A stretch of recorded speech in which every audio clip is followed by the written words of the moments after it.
Good morning. My name is Simone Taylor, and welcome, ladies and gentlemen, esteemed authors, literary enthusiasts.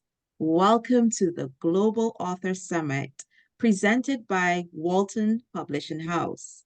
It is with great pleasure and excitement that we gather here today to celebrate the power of words and storytelling and the authors that have written their books.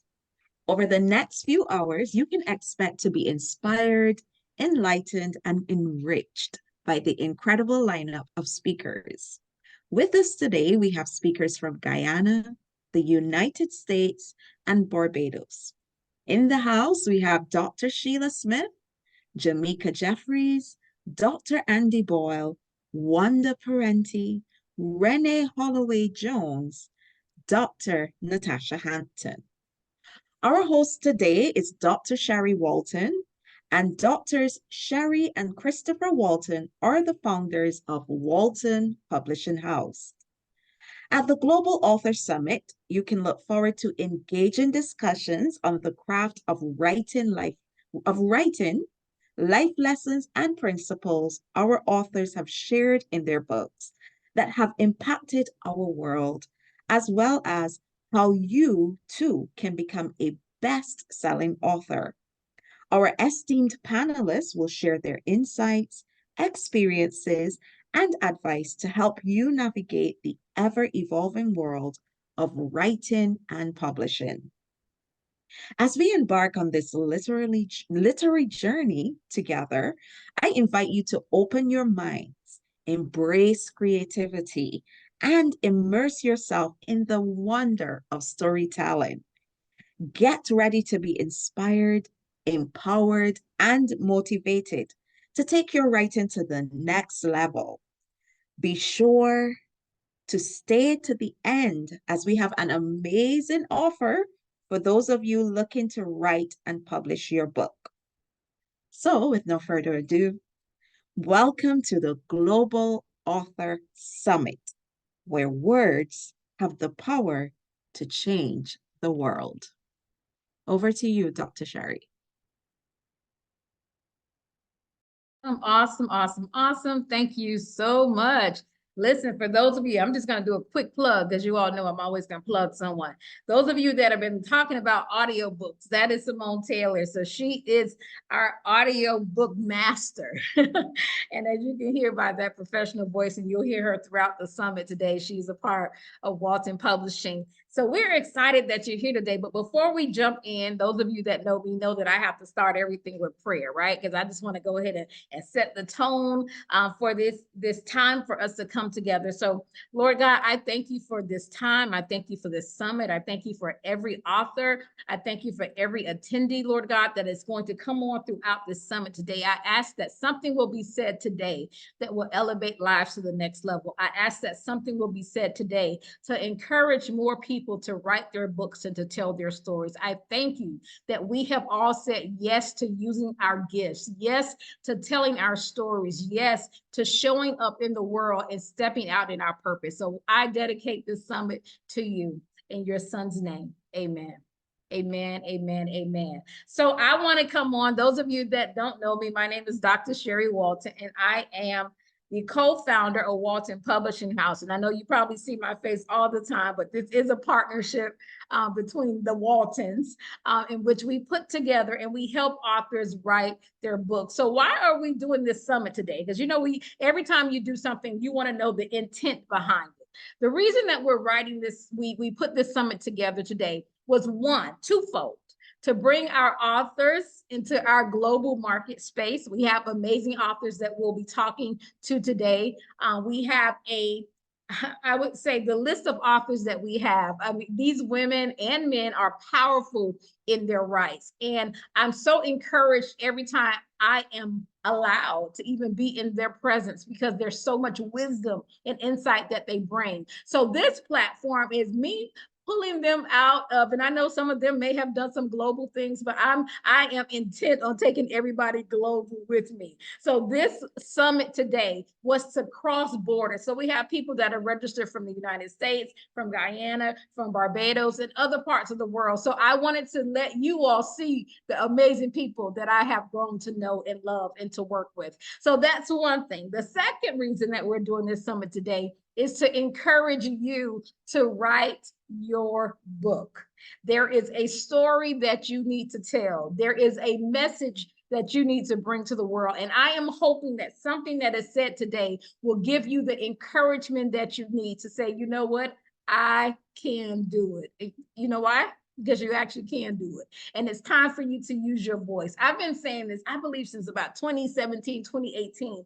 I have been speaking, it's time to go global. There is a world waiting for you to show up. There are people saying, please, you have solutions. I want you to help me. This is an opportunity as you write your book, as you decide to step out, you are going to start to see the people whose problems you solve. So this is what this summit is about. And I have been blessed at Walton Publishing House to work with authors that in the last few years have created over 800,000 US dollars in revenue from their books. That's pretty good when you think that most of these people had not written a book before, or if they had written a book before, they weren't successful with it. The reason why I believe those numbers have been created is because we understand, working with our authors, how to help them craft their message to make impact. We all have read. Okay, let me just bring it down because you all know my energy is always like, yeah. So let me bring it down for a second. I don't want you all writing any more books that only your friends and family will read, because they'll support you just because they love you. Let's just say it there. I remember when I wrote my first book, and it was a 31-day devotional for moms. I was so excited about this book. I self-published the book. I finally told myself I was going to get it done. So kudos for me for showing up and doing that. But once I published the book, I read that book probably about 6 months later, and I was like, this is a very badly written book. I need some help. I need to connect with professionals that can help me write a book and tell my story. So I revamped that book as I learned more lessons throughout my life. And then I launched some of my other books that then went on to become bestsellers. So I know what it's like to write a badly written book. I've read a lot of books that I've seen on Amazon and in Barnes and Nobles, and that people have self-published. And I'm like, they didn't have anyone to help them through that process. So we're going to talk about some of those things today, because we're going to say no to badly written books. No more to books that don't sell. And I said that I was going to do two things today. The third thing that I'm going to do today is I want my authors to promote their books. I want my authors to promote their services. I want you to understand how you can connect with them. And listen, these professionals that are here today, they have solutions and years, decades of experience that I know our interviews will be short today, but I'm hoping that within the 20-minute time, you're able to connect and understand and hear their heart. Okay, so those of you that are looking to write your book, I'm just going to give about a 5-minute talk before we bring on our first speaker. When you think about writing your book, I want you first to start with your why. Everything all of us that have gone through personal development at any time, we understand that establishing the why is so very important. If you don't establish the why, then you won't do the what's and the hows, right? If you don't understand the purpose of a thing, you'll never use it properly. So when you talk about the why of your book, I want you to think about, what is it that you want to do with this book? What is the legacy that you want to leave? What is it that you want people to experience? What solutions you're going to bring? So you're going to think about all of that in the why, because all of those things are going to help you formulate to understand why you're even writing it in the first place. Do you believe it's part of your purpose? Do you have a message that you know will bring impact and change to the world? Do you have solutions that people need that will really help to change their lives? So when you think about the why, I want you to take some time after we're done with this summit today, and I want you to say, why do I want to write a book? And you may say, I don't know why I want to write a book. I just have this urge. There's just something that won't stop pushing. Every time I go somewhere, people tell me, you know, you need to write a book. Those are all signs. And now it's time for you to sit down and process the why. there is a message that you have. And one of the things that I notice with authors is they get very discouraged on the journey. Writing a book is not easy, right? Writing a book, sitting here, bearing your soul, being very vulnerable, opening up yourself to strangers, that is not an easy thing. However, when you understand your why, when you understand the reason in which you're doing the thing, it makes it a lot easier to work through the process. So those of you that are joining on, I see a few attendees are coming on. So as you all are coming in, we're doing some conversations so that you can start thinking about the process. Yes, you're going to listen to the authors. Yes, you're going to hear that motivation. But ultimately, I want you to walk away saying, I can do this. I'm ready to finally do it. I am going to break free from the fears. I am going to break free from the shame. I'm going to break free from the opinions of others. And I'm actually going to tell my story. So, as you're thinking about that process, I want you to understand the purpose of your book. Are you writing or looking to write a book to build your brand? Are you looking to write your book to build your business? Are you looking to build a ministry? Are you doing it just to bring motivation to others, to encourage and inspire? There are so many reasons that you can be writing the book, but the thing is, you need to be very clear as to why you're writing it. So today, as we get ready to bring the authors forward, you're going to hear that there are different types of books represented today. We have books that are motivational and encouragement. We have spiritual books. We have books that bring memoirs about lives. We have books about leadership. Everybody is on their journey. But what I like about each and every one of those books, there are parts of the stories of the authors that are intertwined. So even if you're deciding to write a business book, because you have experience, you can still bring your personal touch and solutions based on what you have discovered on your journey. Writing your book, telling your story is a journey. And when you think about that journey, I want you to think about who you're talking to, who you're going to help, and what solutions you're going to bring. I know that's quite a bit. I'm throwing it at you, so I hope you're taking notes so that you can think about this in the process. So we are going to get ready to bring up our first author. We're going to bring up our first author, and her name is Dr. Sheila Smith. Dr. Sheila is a multifaceted personality dedicated to helping others discover their true potential and lead fulfilling lives. She's a renowned TV host, podcaster, best-selling author, international speaker, and holistic counselor. Her passion for empowering individuals has earned her a place among the top 100 up-and-coming entrepreneurs in 2023.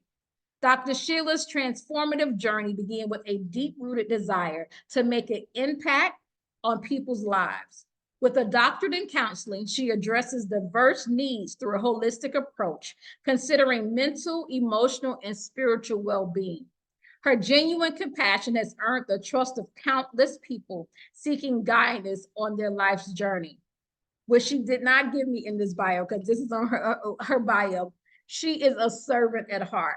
She has fed the homeless. She has clothed the homeless. She has missions around the world in which her voice is spreading around the world and bringing change and impact to others. Dr. Sheila is an Amazon best-selling author of the book, The Journey to Destiny, Discovering Peace in the Midst of Any Storm. So can you put your virtual hands together while I bring Dr. Sheila to the forefront of this conversation? Welcome, welcome, welcome. How are you? Oh my goodness. I was looking around saying, who is that? But thank you so much. It's an honor to be here with you. Thank you so much. Awesome. Well, I know that this bio tells a little bit about you, but there are parts of your personal story that this bio doesn't tell. So tell us a little bit about you. Well, I'm a grandmother of 14, a mother of 4 adult children. I have dealt with adversities firsthand, and my journey and my purpose is to help other people walk through theirs and find that peace on the other side of their storm. Awesome. So that leads us into a good segue into the book. So tell us about this book. Tell us about the storm. Purpose for me writing this book was I found out that I had terminal stage 3 ovarian cancer. God, for a long time, had been telling me, write the book, just like you said in your intro, write the book. Kept everywhere I would go, someone would say to me, you should write a book. And I'm like, for what? I mean, why? But when you are faced with mortality and you are dealing with, okay, you may be here or you may not be here. I said, I got to leave this note, this love note to my children and because I wanted to leave a legacy for them. I wanted them to really know what I experienced in my years of growing up, that I never had the opportunity to really sit down with each and every one of them and express. So I said, okay, I'm dealing with this terminal illness. I don't want to leave this earth without fulfilling what God has told me to do. I want to hear well done. And I know that that was one of the things he had constantly been telling me to do. So I said, okay, I'm going to do it. One day I'm on this, looking on this YouTube or something, and I ran across Noelle Randall. And on this show was Dr. Sherry Walton. I felt like she's my person.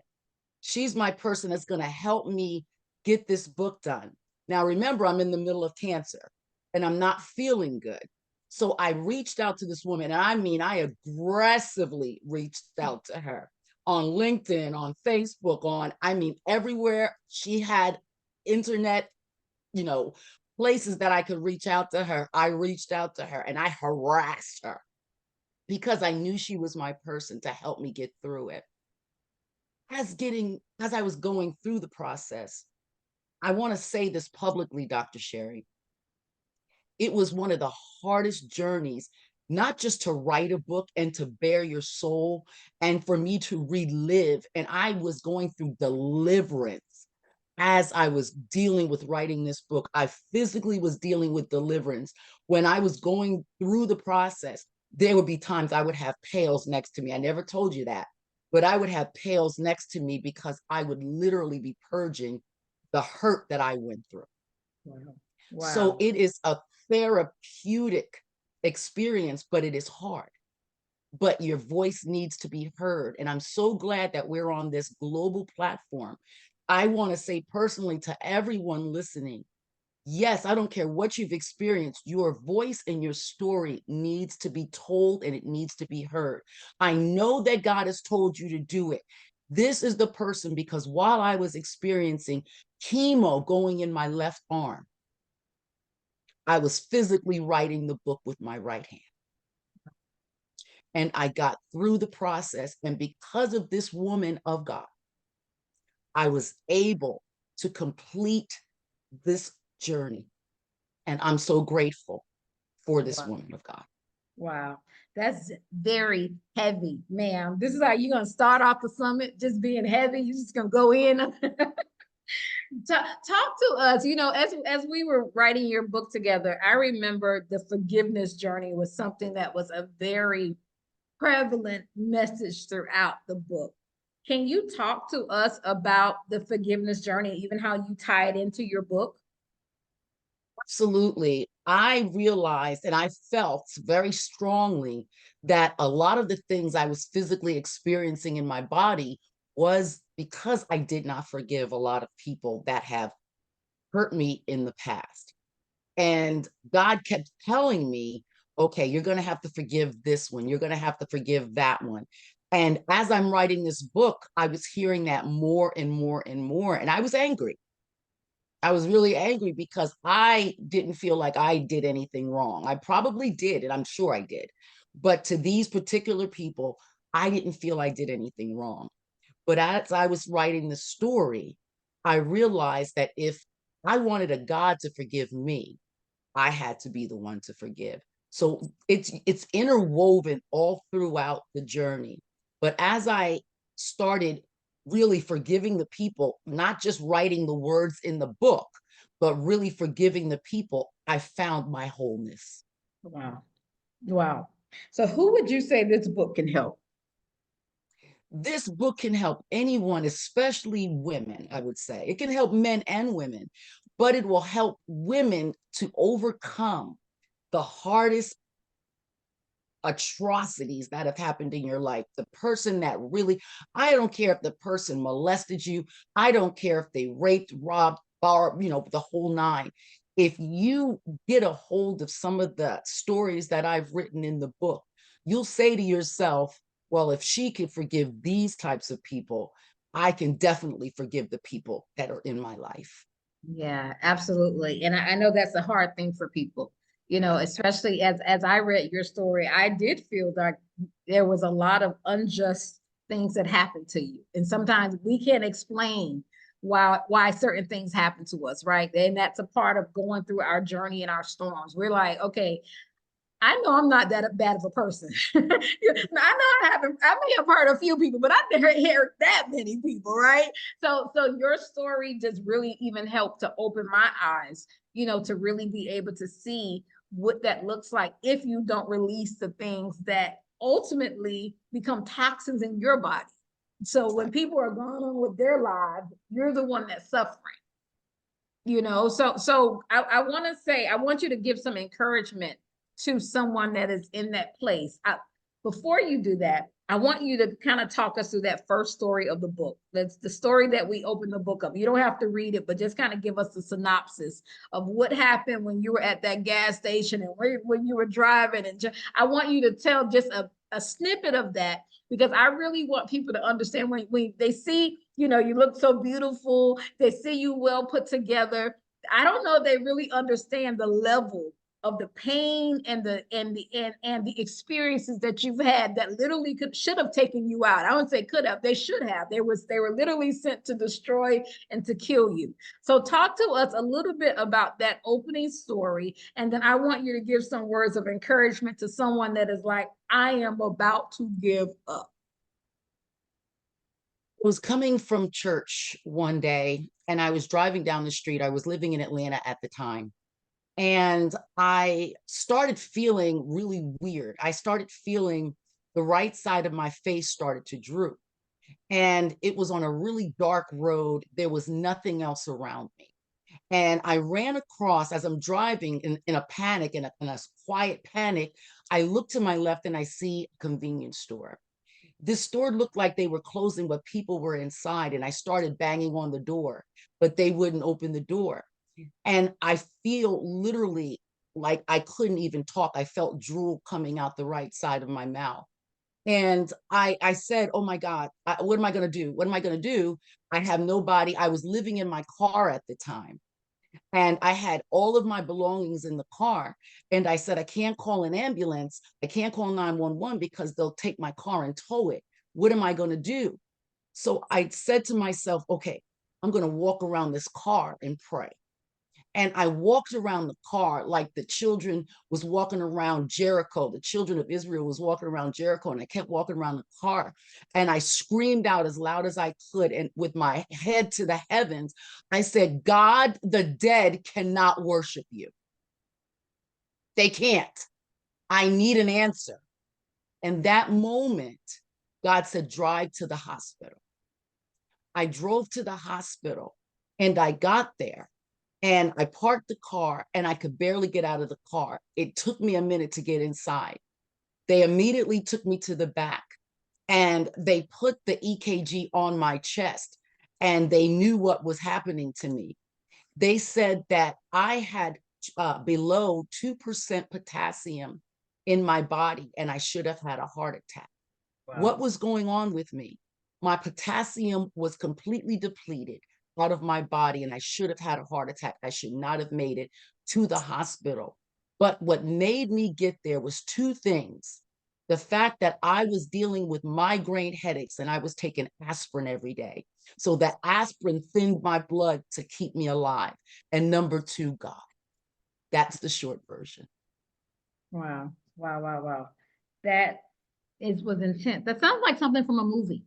Yeah, really, if you think about it, it sounds like something from a movie.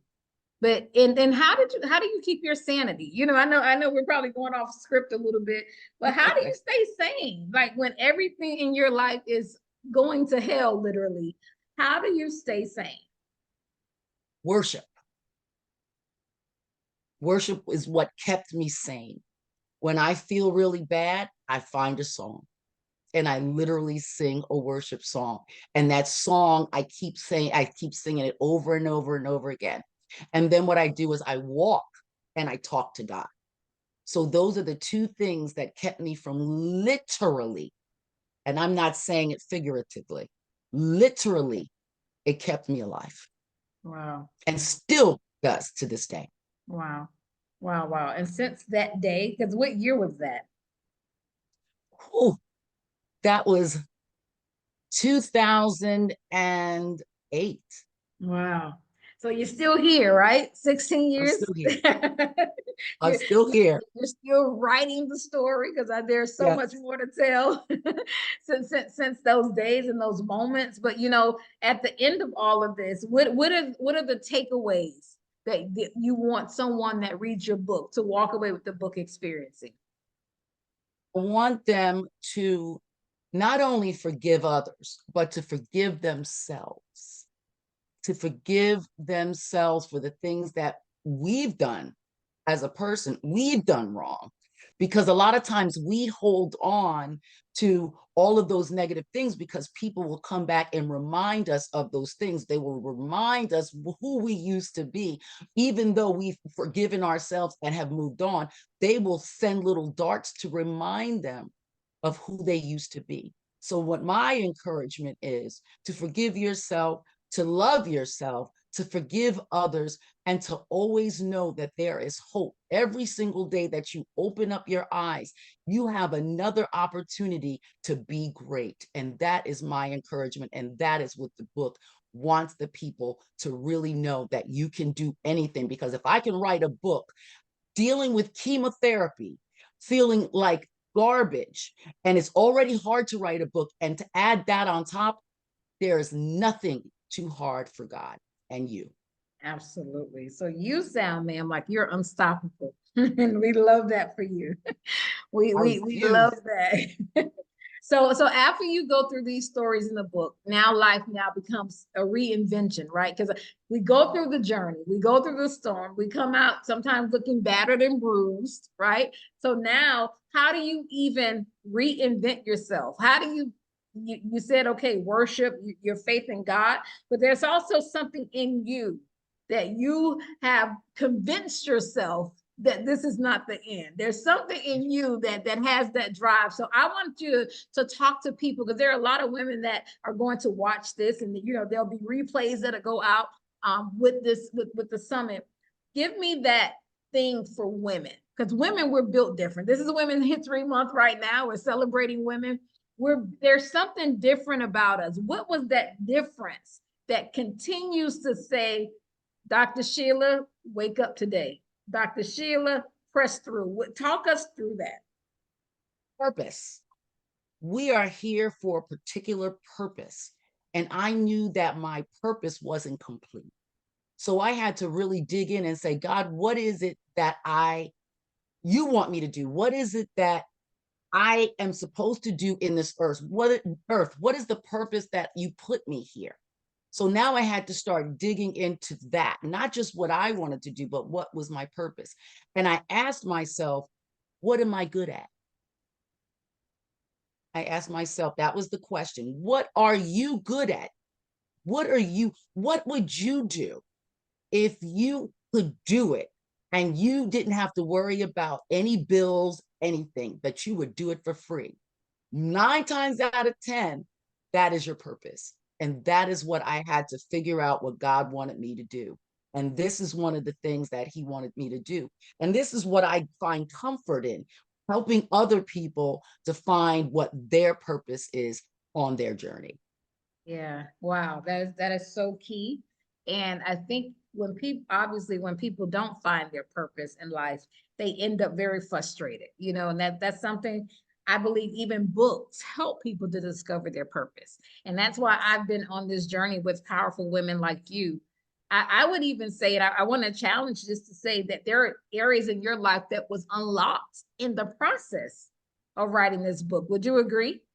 Absolutely. Absolutely agree. Because I didn't think I could do it.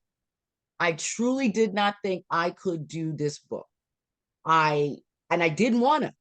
I fought God for 20 years because I've heard it back a long time. I just refused to tell people, like, uncover the onion, unpeel the onion. I didn't want people to know that many layers of me. But God, Pause there for because 1 second. I got to interrupt that because I want you to do that part and say that again. There were parts of you weren't ready or thought you weren't ready to reveal. There were layers of you in this book that made you very vulnerable. very, very vulnerable. I didn't want anybody to know my secrets. I mean, I grew up in abject poverty. You know what I mean? Literally with, and I'm going to be just really transparent here. Hold on for what I'm about to say. I mean, when we opened the door, roaches would jump down on you, and like it felt like they were greeting you, like they were long lost friends. So it was like telling the world that me, polished me, grew up like this. I didn't want to tell anybody these things. And so just being naked and not ashamed, I realized that I was able to become. Naked and not ashamed. I just took that down as a note. I take notes while you're talking. I still learn. I'm still learning, and I think we never stop learning. If you're gonna grow in life, we all can learn from each other. It doesn't matter whether you are on the panelist side or the attendee side. There's something that we Amen. all can learn. Let's talk about, before I let you off, naked and not ashamed, because that we're dealing with people that walk and operate in shame. They're embarrassed because they don't want people to understand what they've really been through, because then they think they probably won't be let in the circle anymore. How do you walk naked and not ashamed? How do you get to this point? I got to that point personally because I had to really dig into what the word said, who I was. I had to really find out, okay, well, God says I'm a joint heir. I'm an heir and a joint heir with God in Christ. So I had to become who they said I was, and I had to accept it, not just reading words on a page. I had to really accept it. And that's why I was able to just put it all out there, because I had to learn and really study that piece before I was going to let the world know that, yeah, I grew up in the projects. Yes, I did. But I had to let the world know because I wanted people to understand, no matter where you come from, wherever your station is in life, it doesn't mean you have to stay there. You are the one that chooses to stay there, but you don't have to stay there. You can do better and Absolutely. greater. I love it. I love it. And I'm going to tell part of your story and before I let you off, because, you know, I know you personally as well. Like, one thing, once I start writing books with people, you don't get to leave me. Like, we've been connected for life. So outside of the book, you and I continue to work together. But there was a part in the book when we were writing at the very end, and your book talks about going through multiple failed relationships. It talks about going through a divorce. It talks about a public divorce and things that you experienced. And by the time we got to the end of this book, you were telling me you were getting married again. And I was like, yes.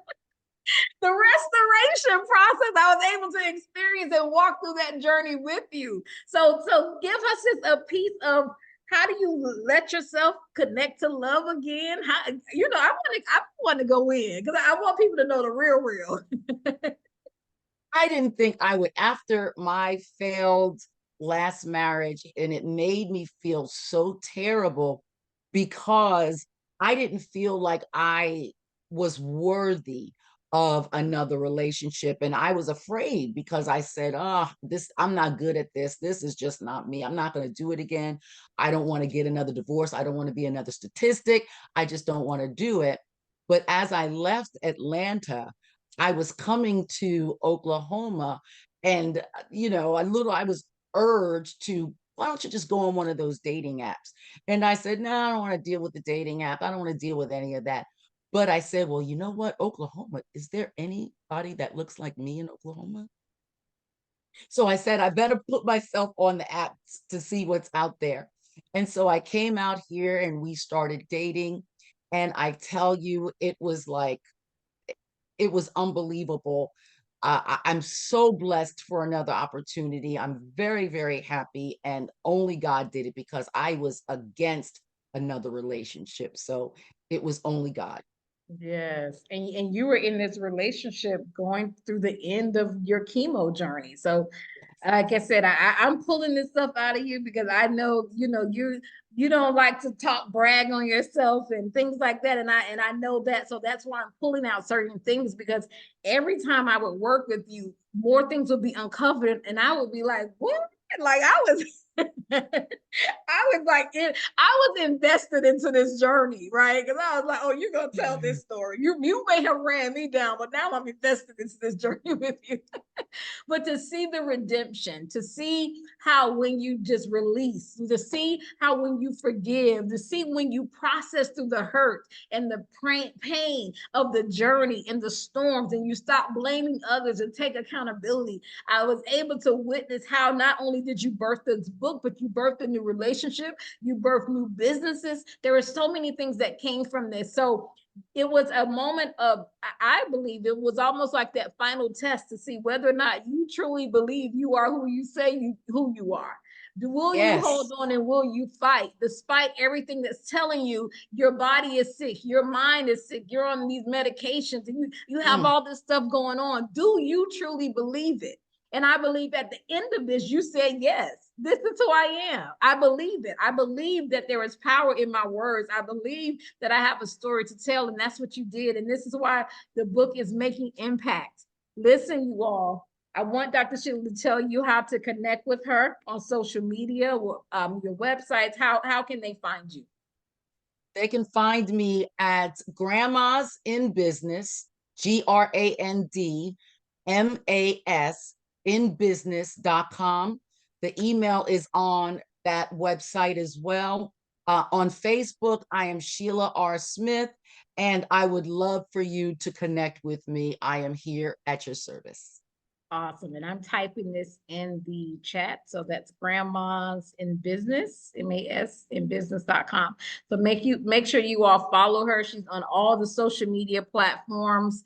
She has her YouTube page, she has her podcast, she's interviewing world changers, multi millionaires, almost close to billionaires are in her sphere of influence. And she's bringing all of that knowledge to us. So we are so thankful that she said yes. We know she has a busy day today. So thank you so much, Dr. Sheila, for saying yes to the summit. It is my prayer that someone will see your message and be inspired and encouraged, and they will purchase the book that is available on Amazon, that is available on Barnes and Noble, or you can connect with Dr. Sheila directly because she's available for speaking events. She's available for ministry as well as business. She's an avid business person. We haven't talked anything about that today because we were focusing on the book, but she is your go-to. She is a coach. She is also known as the Overcomers Coach. So those of you that are trying to find out what's next, you need to align with an overcomer. So connect with Dr. Sheila. So any last words as we let you go, Dr. Sheila? Just be encouraged and keep moving forward. The best is yet to come. Awesome. Well, thank you so much. And we appreciate you. Okay. You have an amazing day. Thank you so much. Well, that was Dr. Sheila. Was that good? I would love to see you all in the chats. Everyone can participate in the chats. If there's any questions that you have, if you want to ask questions to the panelists, we can definitely ask those questions to them while we're live. And then some of them we can connect with you outside of the summit today. So if there's any questions that you have, even about the writing process, how did they do it? How did they overcome? You can put those you can put those directly in the chat. I have someone saying that was awesome. Yes, it was. Thank you so much to Dr. Sheila for talking with us and connecting with us. So we're actually going to move on to our next speaker. So I'm going to bring on our host, our co-host, that's going to bring the next speaker on. Okay, so I'm going to do that right now, and I'm working my system to make sure I do this all correctly. Okay.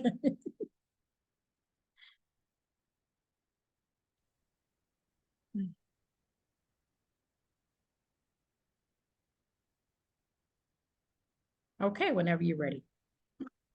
Thank you so much for that, Dr. Sheila. That was really awesome. That was really encouraging, and I have a lot of takeaways. I was writing away. Up next, we have Miss Jamaica Jeffries. Miss Jamaica, can you come on so we can see you? Welcome, Jamaica, and it's my pleasure to meet you. Thank you for taking the time to be with us today. I just want to read your bio so that the listeners and our viewers can learn a bit more about you, okay? So, Jamaica Jeffries is a full-time real estate broker and is the proud owner of Diamond Realty Partners LLC and Diamond Realty Consulting Firms. She has helped countless buyers and sellers reach their real estate goals and amass properties to enhance their financial portfolios. Our areas of specialty are first-time home buyers, commercial sales, luxury sales. Her ultimate goal is to help educate and empower the community about the importance of wealth and using credit responsibly. With over 23 years experience in sales and marketing, she has written real estate articles in the New Haven Register and has been featured on Channel 8 to give real estate tips for both buyers and sellers. In 2019, she was chosen to be a panelist of the Rookie Rockstar Forum for phenomenal first-year sales of over $2 million.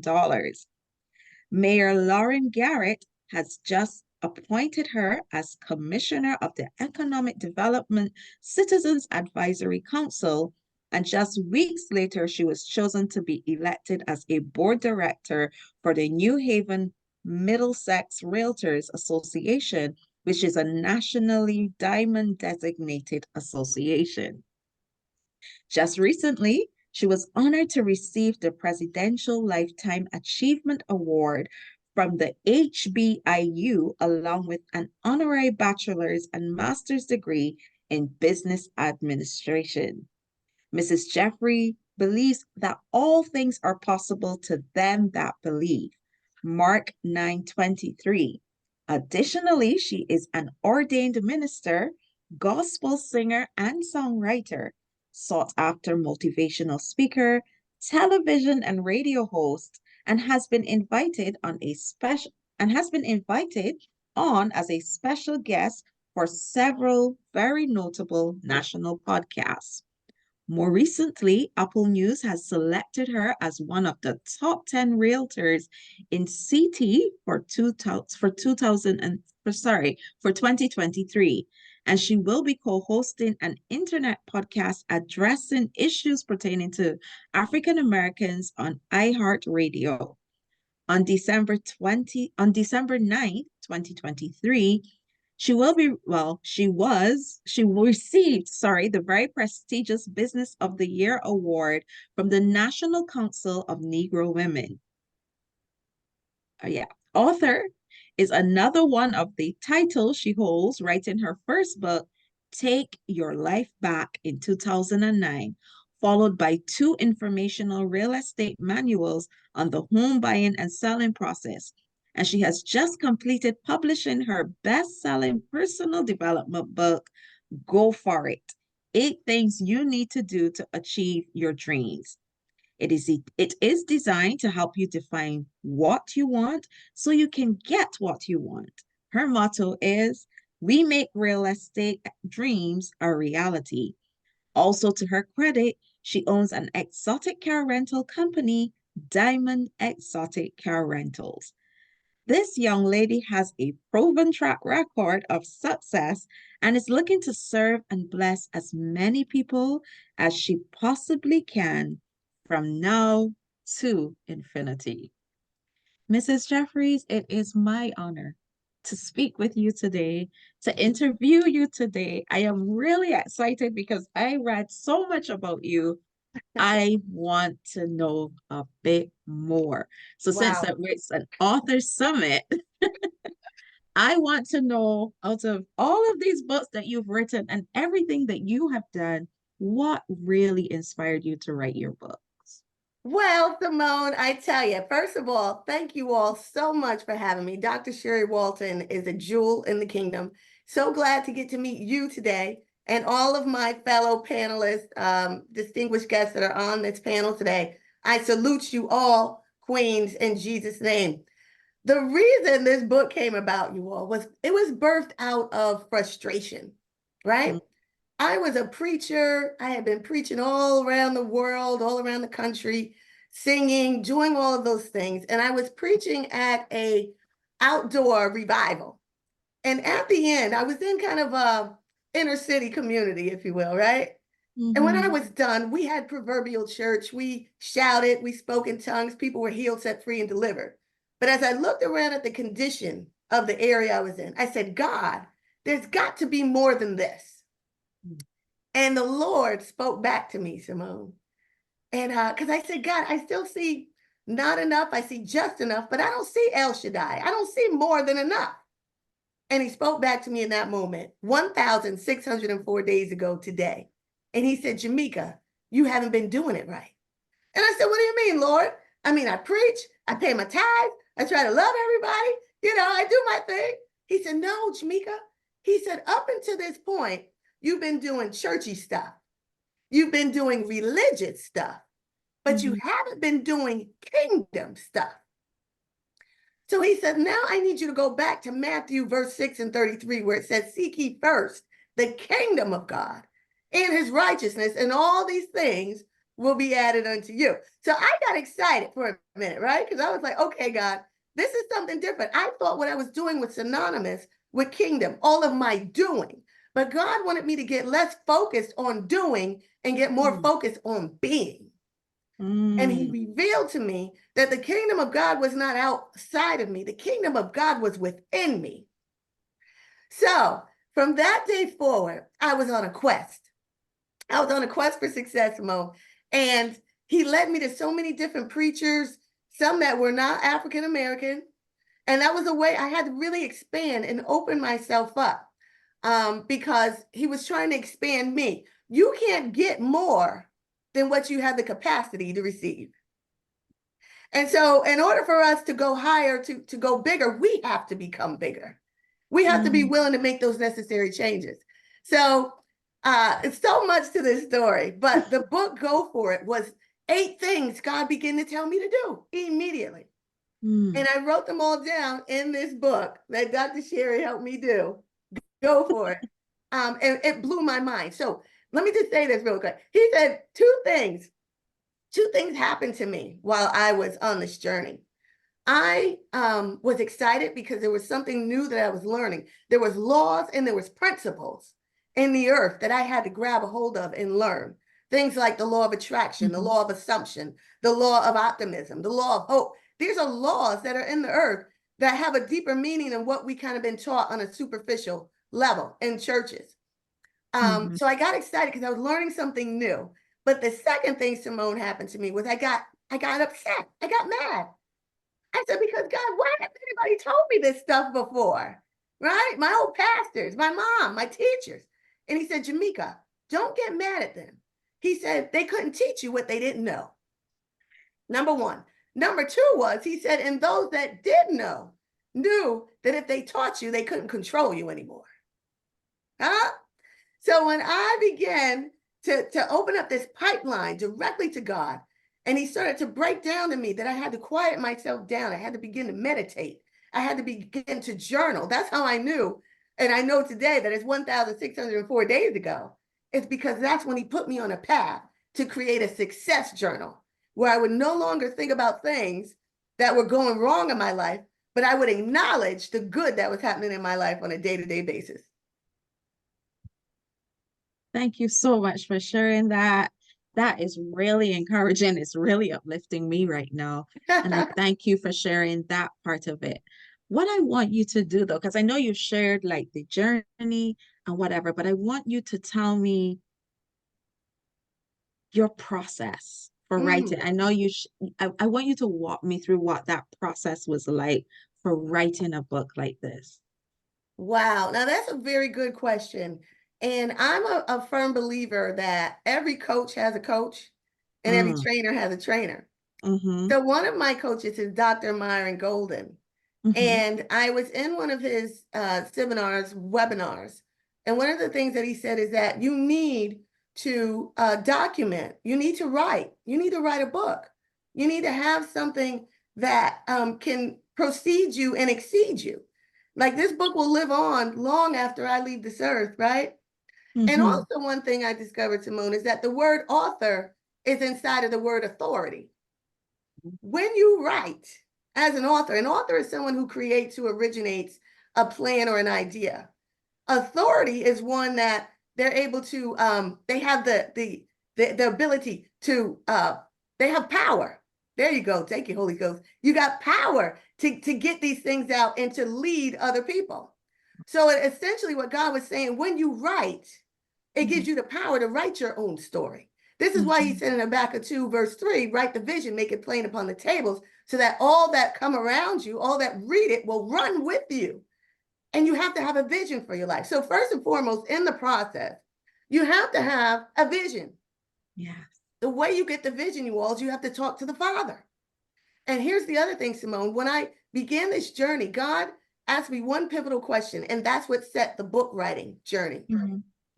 And that's what started the process. He said, Jamaica, tell me what it is you want.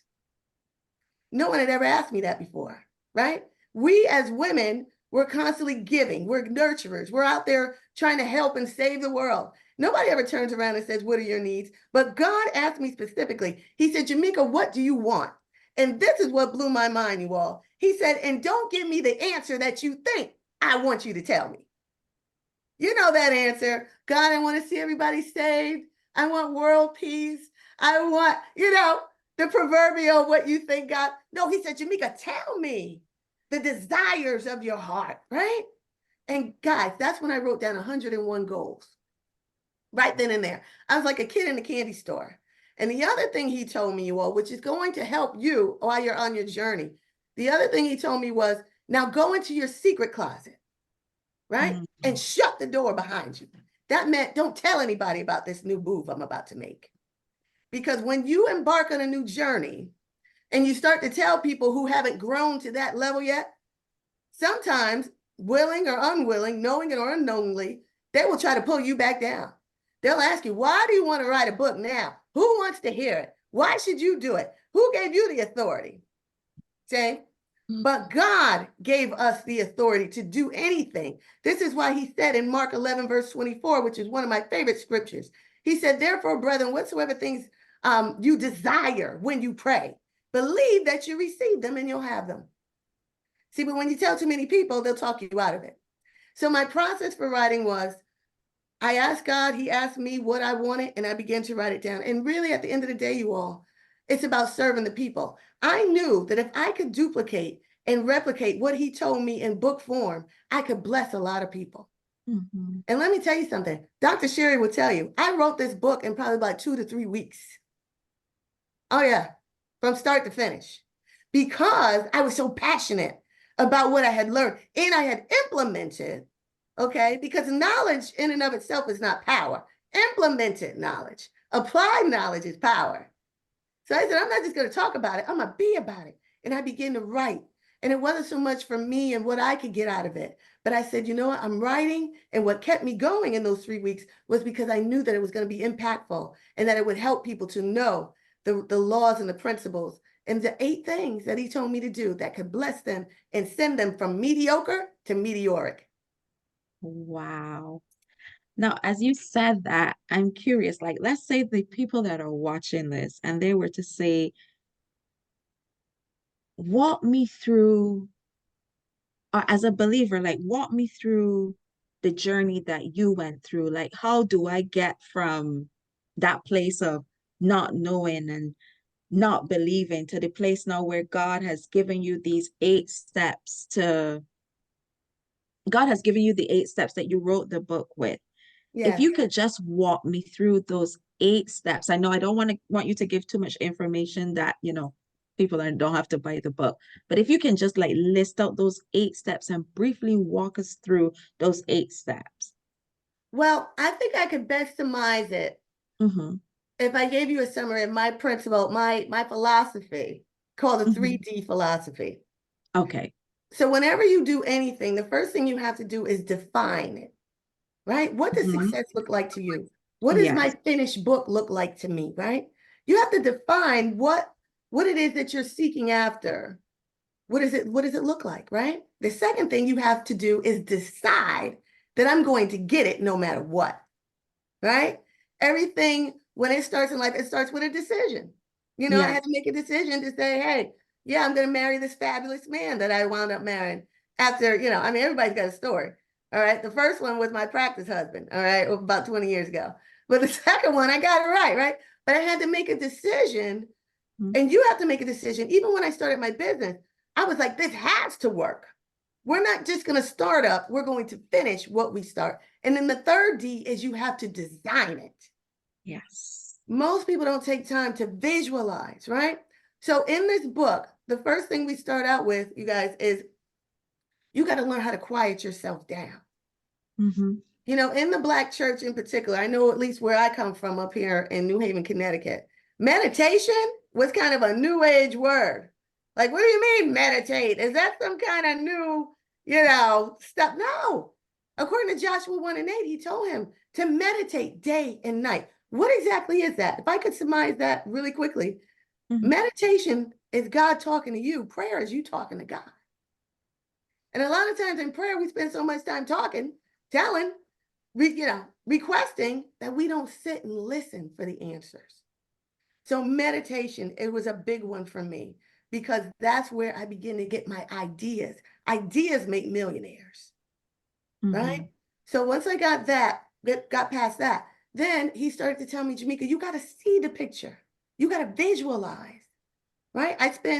Guys, I get up 3 a.m, sometimes 4 or 5 a.m. I spend hours in my meditation, in my visualization. And I feel myself inside of the vision. It's almost as if it already has happened for me. So a lot of Mm-hmm. times when things manifest, it's the second time I'm seeing it. Wow. Because you got to see it in your mind's eye first, right? Because as a man thinketh in his heart, so is he. So it's about, when I tell you, Simone, I had to unlearn a lot of stuff that I thought was true, relearn, and now I continuously learn. I read probably about 30, 40 books a year. And that's a combination of audio, and visual. But those things are super important. The next thing is journaling. Mm-hmm. Right? You gotta be able to write down and pinpoint what is going well and what it is that you want. And you have to look at that thing every day. You got to bind them on your clothes. The scripture said, he told us, bind the scriptures, bind the word of God, your spoken word. If you can see it in your mind and say it out your mouth, you're going to hold it in your hand. But you got to be consistent as well. And then, guys, it's your belief system. Your belief system's got to be on 1,000. And that's where I think a lot of us get hung up because we've been told, some of us since we were children, oh, you're just like your mother. You're just like your father. Maybe teachers didn't speak life into you the way they should have. So now you have to throw all that garbage out and say, what does God say about me? And guess what God says about you? God will say about you what you say about you. Mm-hmm. So that's really what, just to give you a few tidbits of what's in the book. That's Mm-hmm. what's in there, you all, helping you understand that you are somebody through Christ.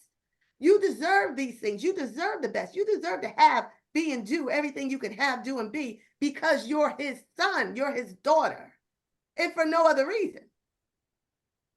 And once we understand that, that's when we develop those superpowers and we understand that healing is already in us. We're praying for something outside of us where God is saying, you got to do it. I've given you every power. I've given you all the gifts, right?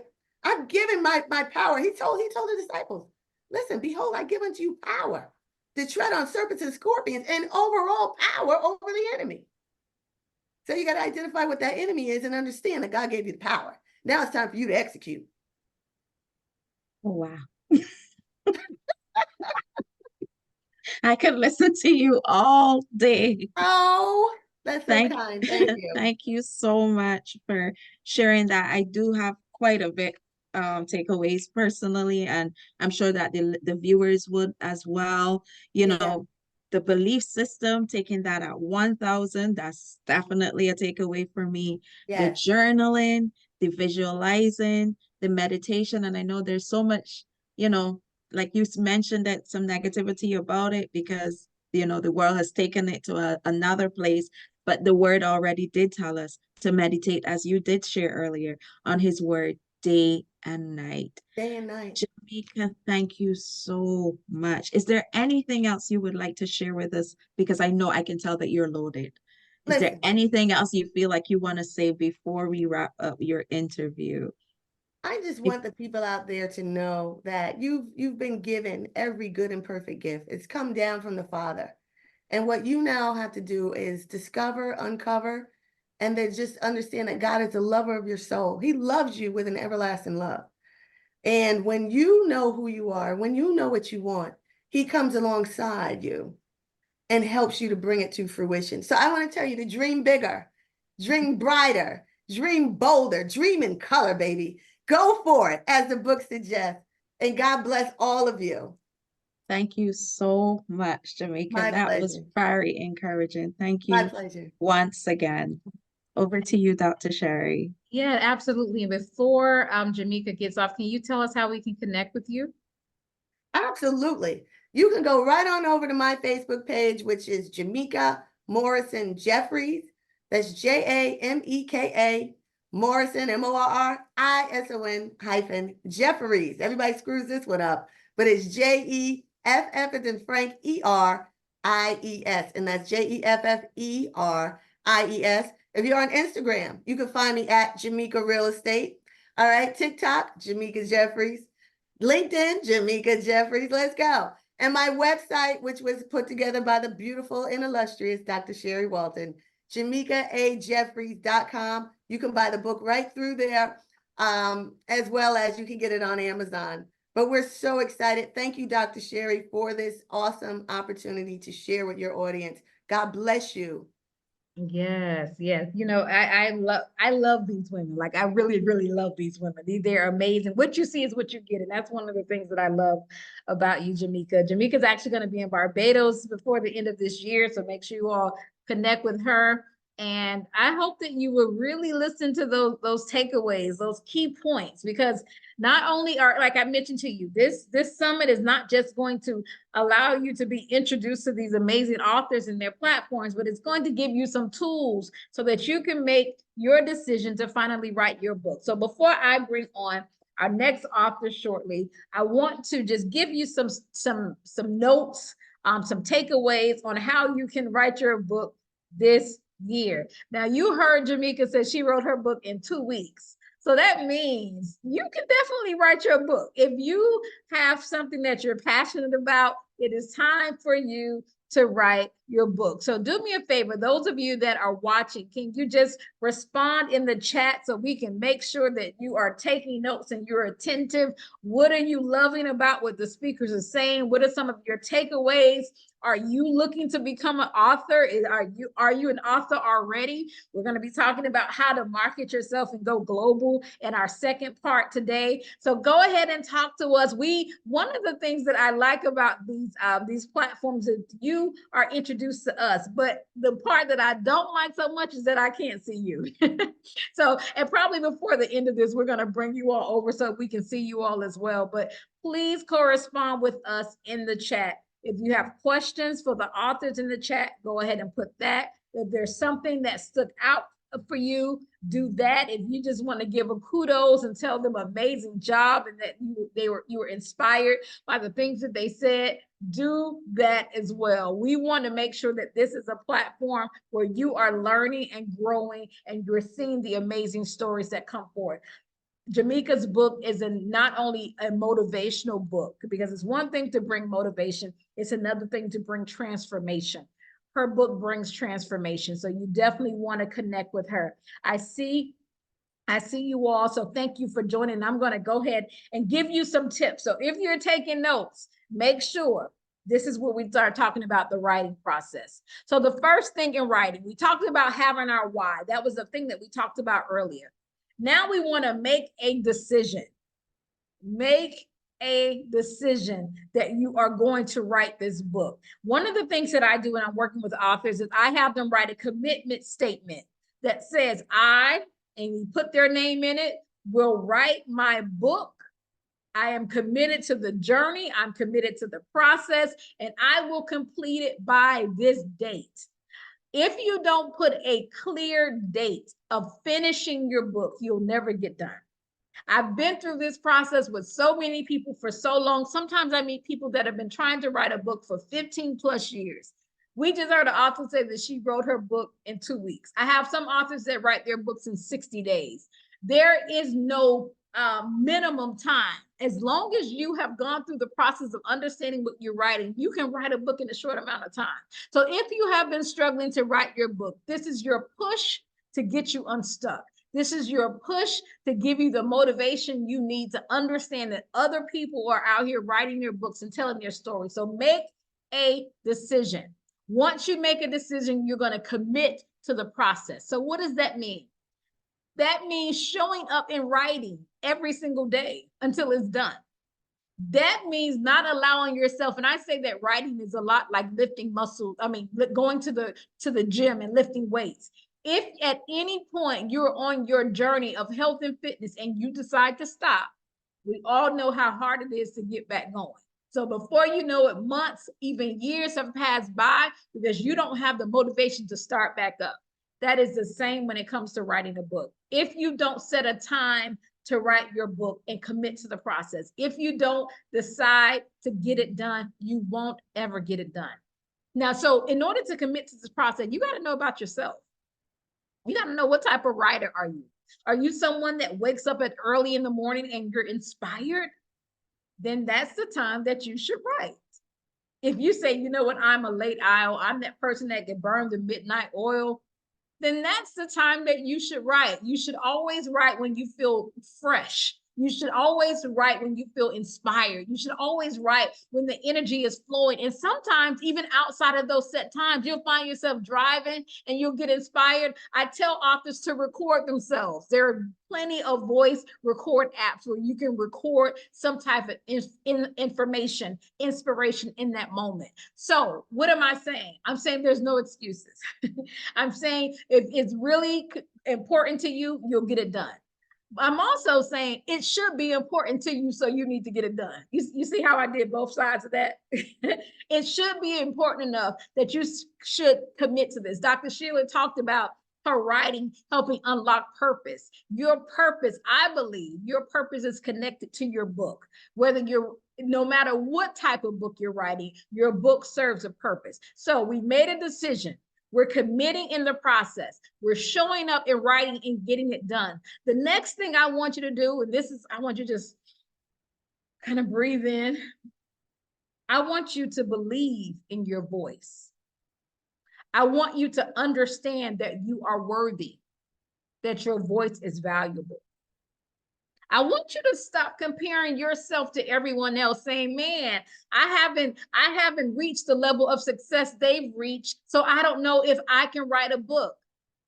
You may not have reached the level of success that they've reached, but can you write a book up to the level that you reach so that you can help the people that are under you? We all are looking up and moving higher to get to the next level, but there's still these gaps in between. So there's someone that is right where you used to be that is waiting for you to show up with your story and your gift. It's very imperative that you understand your process of becoming, your process of unlocking.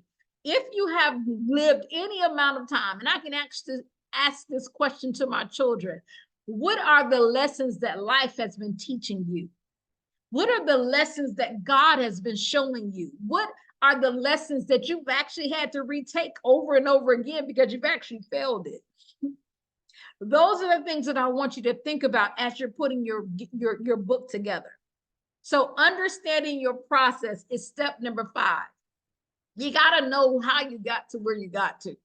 And don't just say, oh, well, I don't know. Well, there is a process. There was a process of you getting on this call today. You had to first see the flyer or one of the speakers invited you. You then had to type in the link to register. Then you had to open your email to enter the call. Then you had to turn on your Zoom so that you could be a part of it. Those were steps of the process. So now I want you to think about, as you write your book, as you're telling your story, as you're connecting to others, what are the steps that you took to get where you are today? Sure, you may want to go higher, you may want to make more money, but what did you do to get to where you are today? Those are the things that we want you to think about as you're writing your story, as you're bringing things together. Number 6, I want you to identify your reader. The type of person that is going to read your book is who you need to actually address the book to in the tone that you use to write your book. So for example, if you know that you have been called to connect with women, you may open up your book and say, this is for all the queens. You have specified that this book is for women. Now, I get some people say, you know what, I don't want to specify. I don't want to narrow it down. I just want this book to reach everyone. And I always say, think about it. If you try to reach every target, you reach no target. So as you are building and growing your book, and this won't be your only book, right? Your second, your third, your fourth, your fifth book. There's some people you see on platforms that write books every year. Each book, as they grow and elevate, they connect to a different audience. So you may start off for women. The next may be women and men. The next may be women, men, and children. But the process of understanding this is that from the very beginning, you may not and most likely will not be able to target everybody with the same book at the same time. It's not going to happen. There's certain people that will connect to my voice that won't connect to others' voices. There's certain people that hear my voice like, boy, she is like on level 10 all the time. And they like someone that talks like this. So the writing, the way that I write, because I actually write how I speak, the way that I write is really in your face. If that's not for you, that's fine, because I understand there's a target that will connect to my voice. Do you understand what I'm saying here? If this makes sense to you, please respond to us in the chat. If you are in a place where you understand and identify your reader, then you're able to come up and craft a story that your reader can relate to. You're able to craft a message that your reader will find helpful. You want to make sure, again, I mentioned earlier, you don't want to write a book that no one reads. You don't want to write a book that no one ever picks up, because it's so all over the place. There's no consistency. No one knows who your target is. We don't understand who you are. And it's not because you weren't valuable. It's because you did not craft your message properly. You did not properly identify who your voice is connected to. So that is part of your process. So as you go through, as you write, as you talk, as you speak, I want you to think about this book on a global platform. I know that sounds a lot. I want you to think about this from a global perspective. I want you to think about the hundreds of thousands and millions of people that are lined up at the bookstore waiting to buy your book. I want you to see the hundreds of thousands, the millions of people that are going on these online platforms like Amazon and Barnes and Noble, and they're purchasing your book because your book is going to bring change and impact in their lives. Our speaker, Jamaica, talked about visualization. I believe the reason that most people are not successful in this journey is because they're like, well, I'm just going to write it. I don't know who's going to read it, but we'll see. Dude, if I was to tell you how many authors come to me and say that, they were like, well, I'm just doing it. I had an idea. So I'm like, okay. And I'm like, you don't have a vision for the book? You don't have a vision for your voice? You don't have a vision for your message? That's dangerous. Because from the beginning, you're setting yourself up for failure. So global marketplace, everyone is doing business globally right now. It is the easiest time in the world to take your voice to a global marketplace. And so for those of you that are already authors, those of you that are thinking about becoming authors, and you say, okay, well, who will buy my book? There are people that are in your, not necessarily your sphere of influence. You have some of those, but there are people that are looking for people in your category. So I'm going to be bringing up a speaker very shortly that talks about relationships. There are people that are constantly booking people that speak on the topic of relationships. I want to share this statistic, and this is actually an older statistic, but it says there are 1.8 million groups of people that plan events every year. 270,000 of those type of events are conventions and conferences. 66,000 are incentive and meetings. 11,000 of those are trade shows.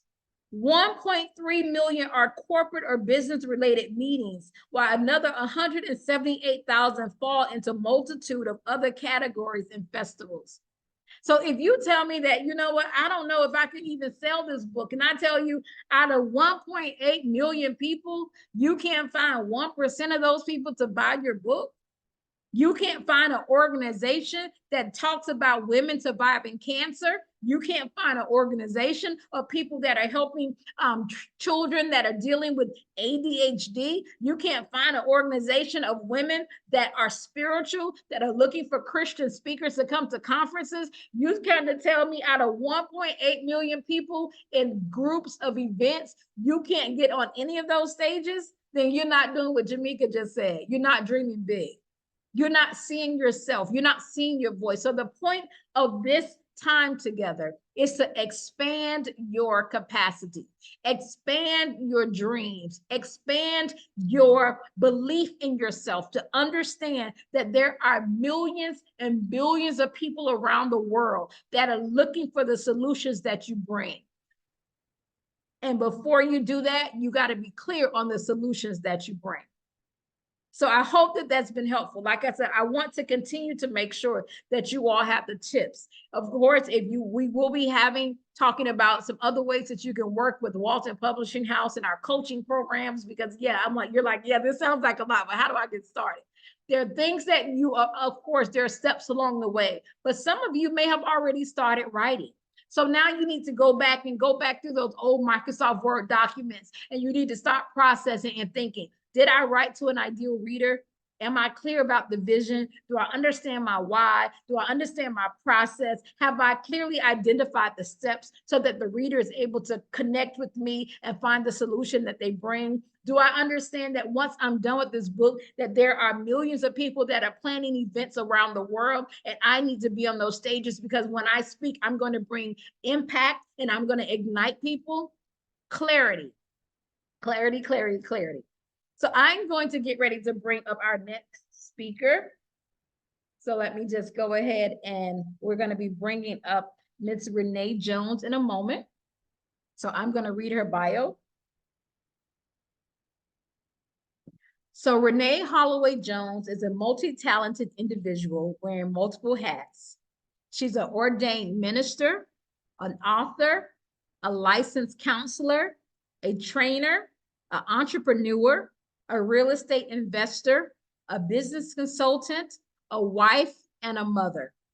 With a deep passion for helping individuals discover true healing and embrace their authentic selves, Renee brings a wealth of expertise and insight to her work as a skilled marriage counselor, therapist, and minister. She has guided numerous individuals, couples, and families in various aspects of their lives, offering practical tools and incorporating biblical teachings to facilitate relationship restoration. She's a testament to her, it's a testament to her unwavering dedication to the institution of marriage. Renee's exceptional counseling abilities, her teaching prowess, and leadership acumen have made her a sought-after figure in her field. Renee Holloway Jones continues to empower individuals and couples, bringing freedom, healing, and restoration to the relationships. She's an Amazon best-selling author of the book, Getting Naked in Marriage, Doing It God's Way. So we are going to bring Miss Renee Holloway Jones to the platform. Welcome, welcome, welcome. Thank you, Dr. Sherry. So honored to be here. Wow. What an amazing start with the two authors have just been sitting here, just enjoying everyone. This has been an amazing summit, and certainly I'm honored to be a part. Well, thank you for being here. Thank you for saying yes. And where are you at today? Where are you located? I am in North Carolina, in the great state here in the North Carolina. USA. Yes, ma'am.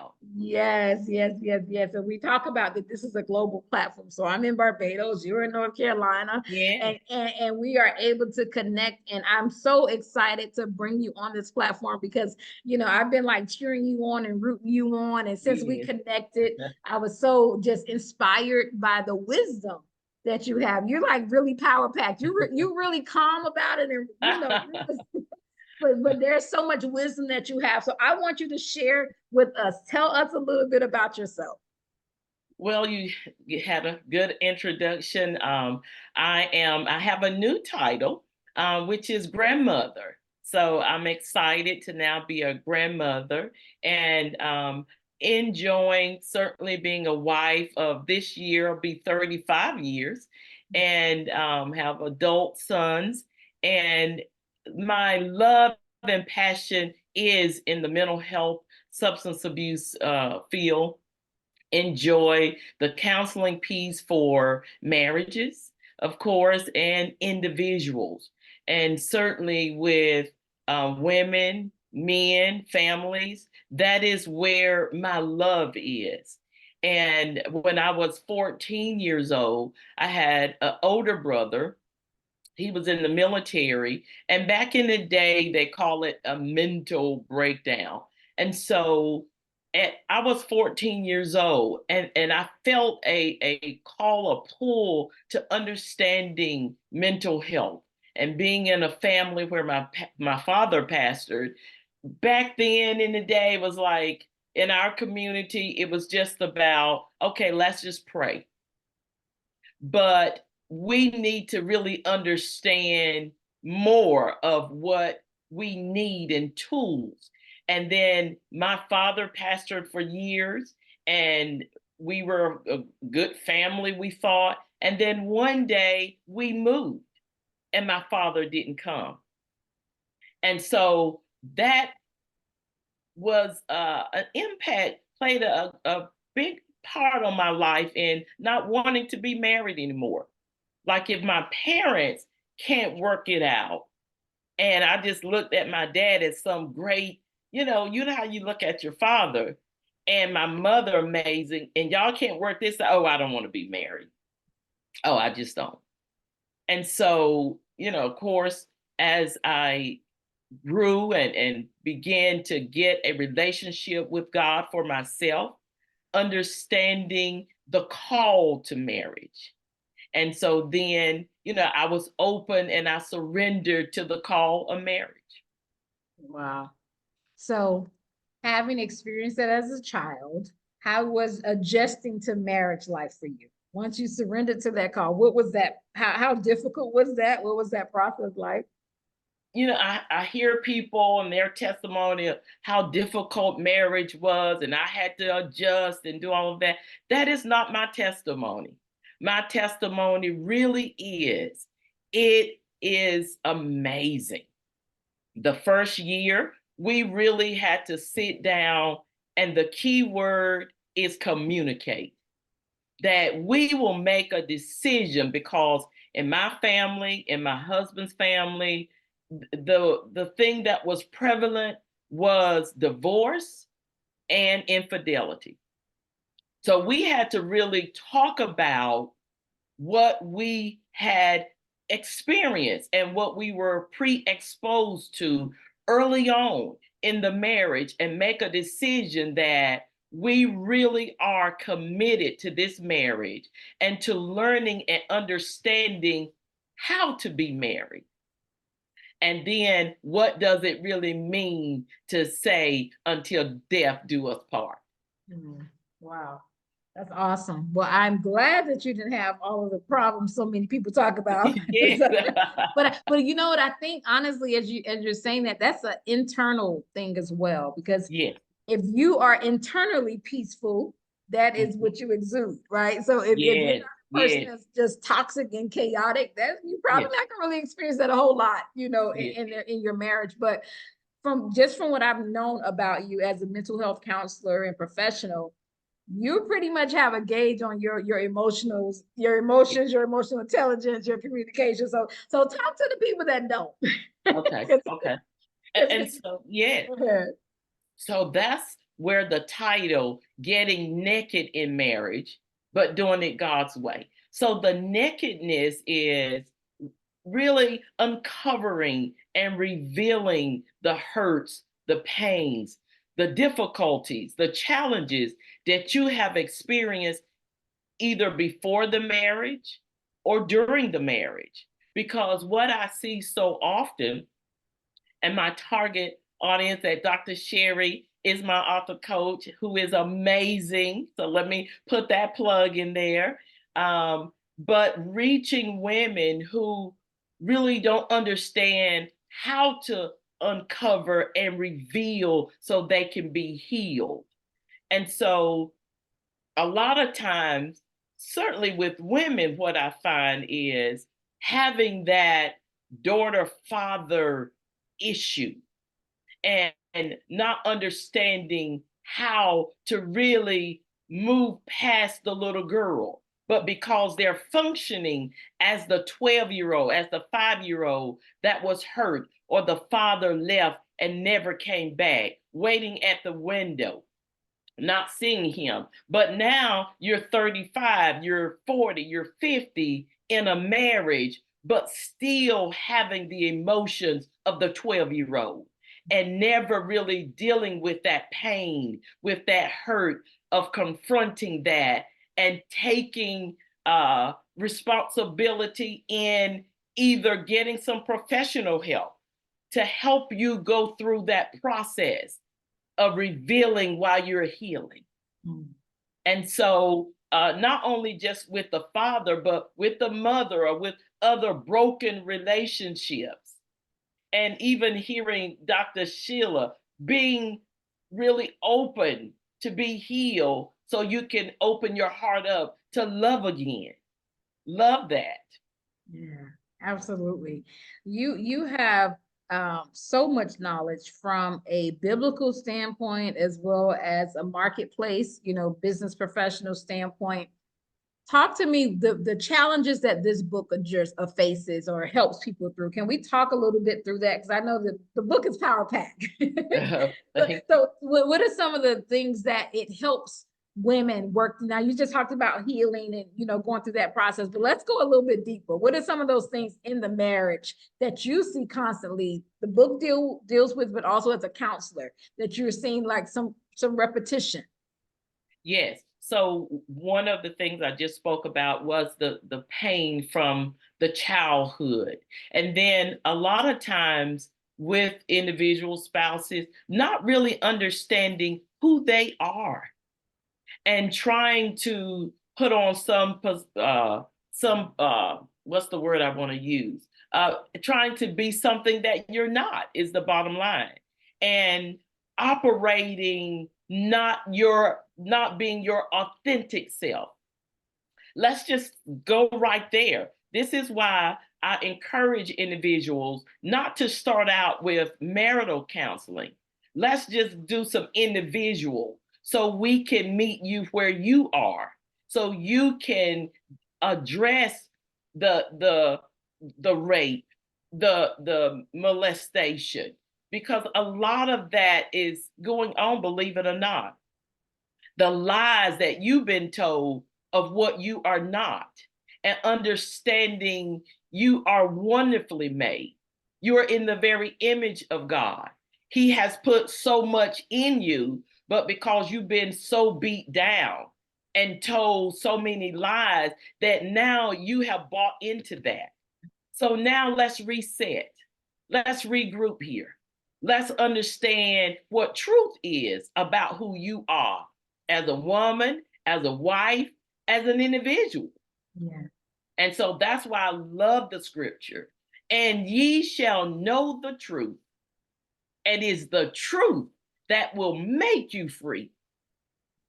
And so now, once you understand that I'm not those things that I were told that was negative, that I am smart, I can write the book, I can do anything that I set my mind to.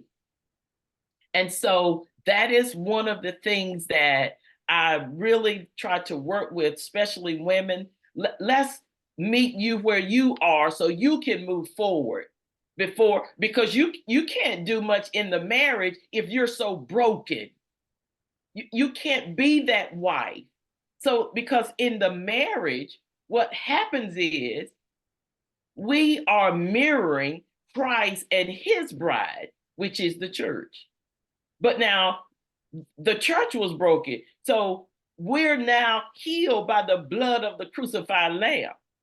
And so God has given us so many tools and so many good professionals to help process this out to get to our healing. I love it. I love it. I'm as you're talking, I'm writing. So I want to talk about two things that jumped off to me. Okay. The first one, dealing and keeping in that line of brokenness. Mm-hmm. How do you know that you're broken? And the reason I'm saying that is because a lot of times in relationships, you find people saying, it's not me, it's him. It's not, and it's this constant back and forth of, tit for tat, as we used to say back in the day, where people tend to not see themselves, but they see the faults of their spouse magnified. So how does a woman know that she's actually broken? Trust me, she knows she is broken. She may not be ready to confront the brokenness, but deep down in her heart, she knows she is broken. This is why I encourage women to reach out to speak with your leader, your pastor, your professional, or if you have a confidant, because a lot of times people will see a counselor because you want your information to be confidential. You don't want to expose yourself and you're not being covered.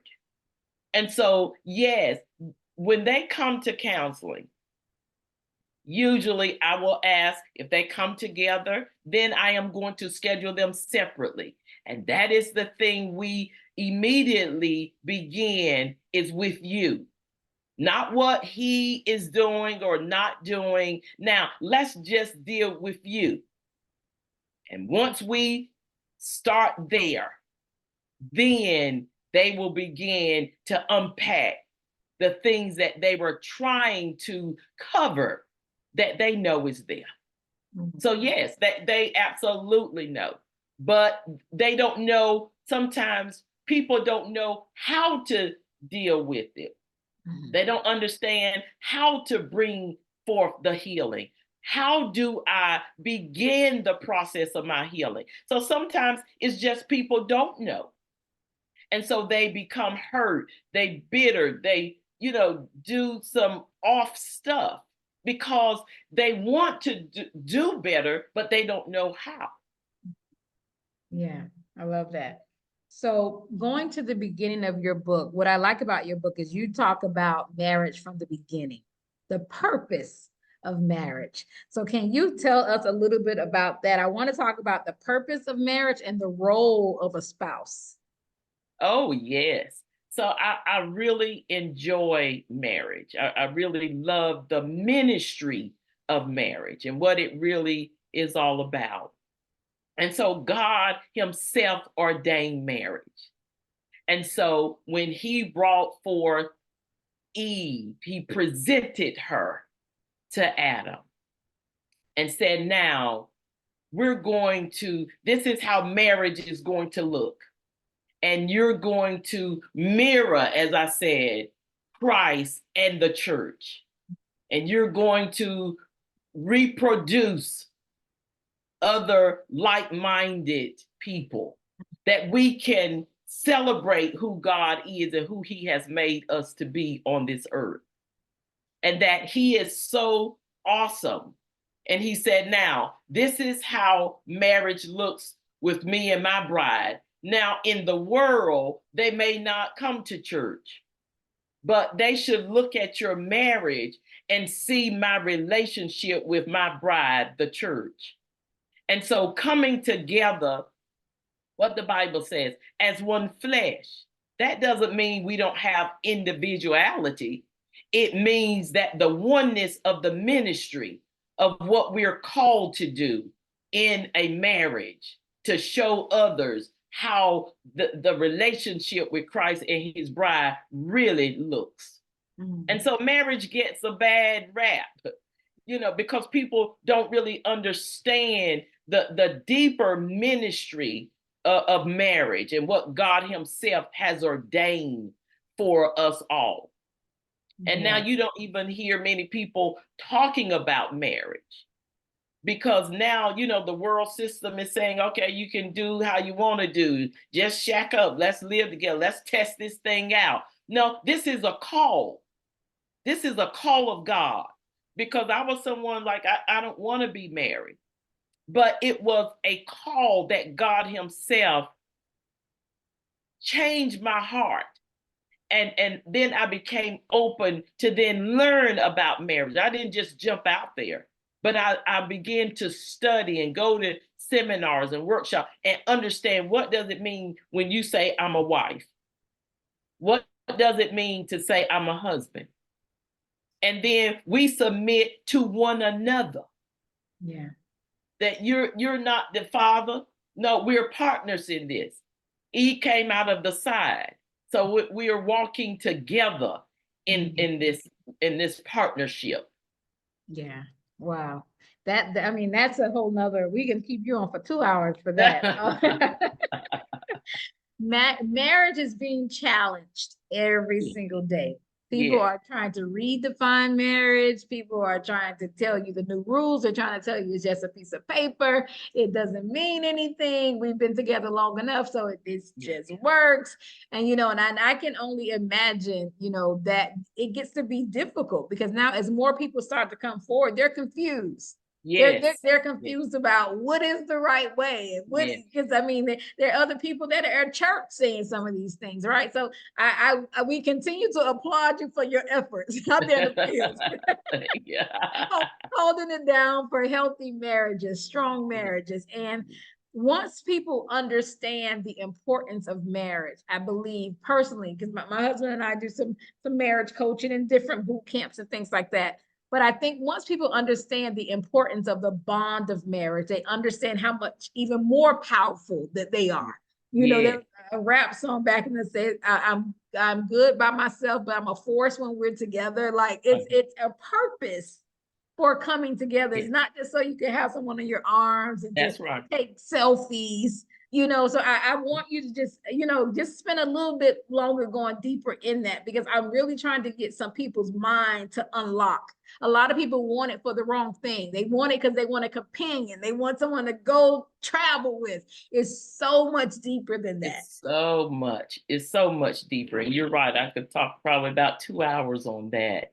And so even looking at marriage, and then when we have children, and that's just another piece in the marriage, and how impactful we are in the marriage with the children, and how we come together to help, teach children about who they are and who God is calling them to be. But you have to come together as husband and wife to be able to impart in your child, in your community, because you'll be surprised when you're married who is really watching you.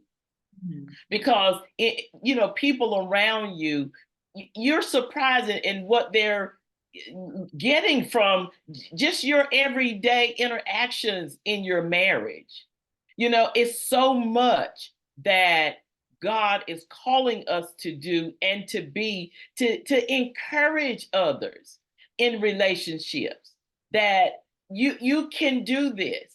My sister told me, she said, "Oh God, if something happened to your marriage, it's, I'm done." Giving But up. it doesn't, because nothing's going to happen, because I'm in agreement with God. in what God has called me to be as a wife. And I told my husband, I said, well, if you leave, I'll just go with you. And he just fell out. He said, well, you know what? If you leave, I'll just go with you. And so for real, we understand the deeper call of marriage. And yes, the physical, that is a bonus and a benefit that we get in the marriage. But what God is calling us to be the light to the world as a couple, to show one can chase 1,000, but two can put 10,000 to flight. And so there's so much power in agreement. And when you can come together in a marriage and agree, that's a real power couple. Is when you're in agreement with each other. And most importantly, the two of you are in agreement with God. And now you can turn this world upside down. I love it. I love it. I love it. I see one of the comments says Renee Jones is so inspiring. I have read her book and it has changed my life. So thank you. Awesome. The comments are starting to come in before they just told us they could not comment. So I believe we fixed that moment. So yes, inspiring lives, ma'am, around the world. And I want to talk about what's very, I would say, working with you in the process and then naming this book. Right. So tell us, like, that name was kind of just in your face. What was the inspiration behind the name of the book? So really, I want it to be a little eye-catching, a little gauging, and even the picture, just so when they see it, oh, let me see what this is all about. But I had to say, doing it God's way to keep their focus, right? And so the naked part really is uncovering the very depths of who you are and who and what is hindering you. What I really like to use as an example as well is when you have an infection and you're going into surgery because the infection has now gotten deep inside. And so the doctor, they have to cut you and go deep into the root of the matter. And so you got to go deep to uncover what's really hurting and causing the infection. And once that is taken out, the healing begins on the inside. They sew you up, you're looking good, no one can really tell, but you feel on the inside, you know, some pain there. But then it'll start healing. And so the getting naked part is you uncovering and revealing it all. You're unveiling who you are in the marriage to the spouse. And like I said, even if you need to speak with someone on a professional level, it's nothing wrong with that. That's why God has given us wisdom, knowledge. And I tell people now, you will go seek help from the neck down. Now, if you have your blood pressure is high, what they say, go to the doctor and get checked. Get your blood pressure checked, get on whatever. But now you're having some things going on where you're maybe feeling depressed in the marriage. You may be feeling down. Well, what's wrong with going to get that checked out? Because now, after this pandemic, we were forced to come together as married people because what? The whole world shut down. You have to understand now, okay, we're in this thing together. But we're going to make it. We got to sit here and look at each other every day. And so we were able to still give services to those that's now, okay, I'm home with my husband. I don't know if I really like him.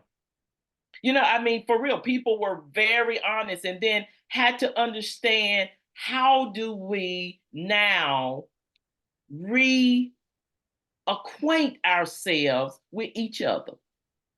Because we had gotten so busy and running that now we need to really get naked here and understand on every level emotionally, mentally, spiritually, sexually. We need to do it all so we can understand who we are in this marriage together. Awesome. I love it. I love it. I love it. I was speaking to someone yesterday that is struggling in their marriage, and she said something to me that I used to struggle with. She says, "What happens when I change and he doesn't? He's the one that's causing these issues, but you're telling me to work on me. What is the importance of working on you, even if you don't see the change or the shift in your marriage?"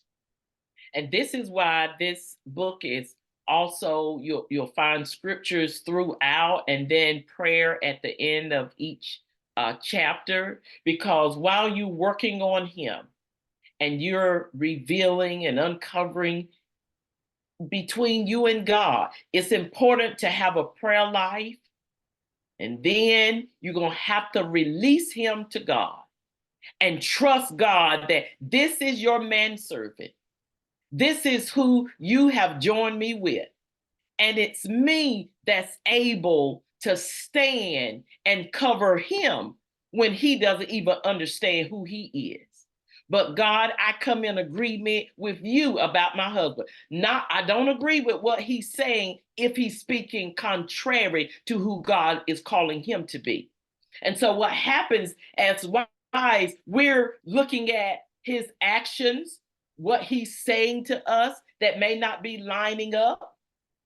But now, are you going to agree with him or are you going to agree with God? And the Bible says, is it better to obey God or obey man?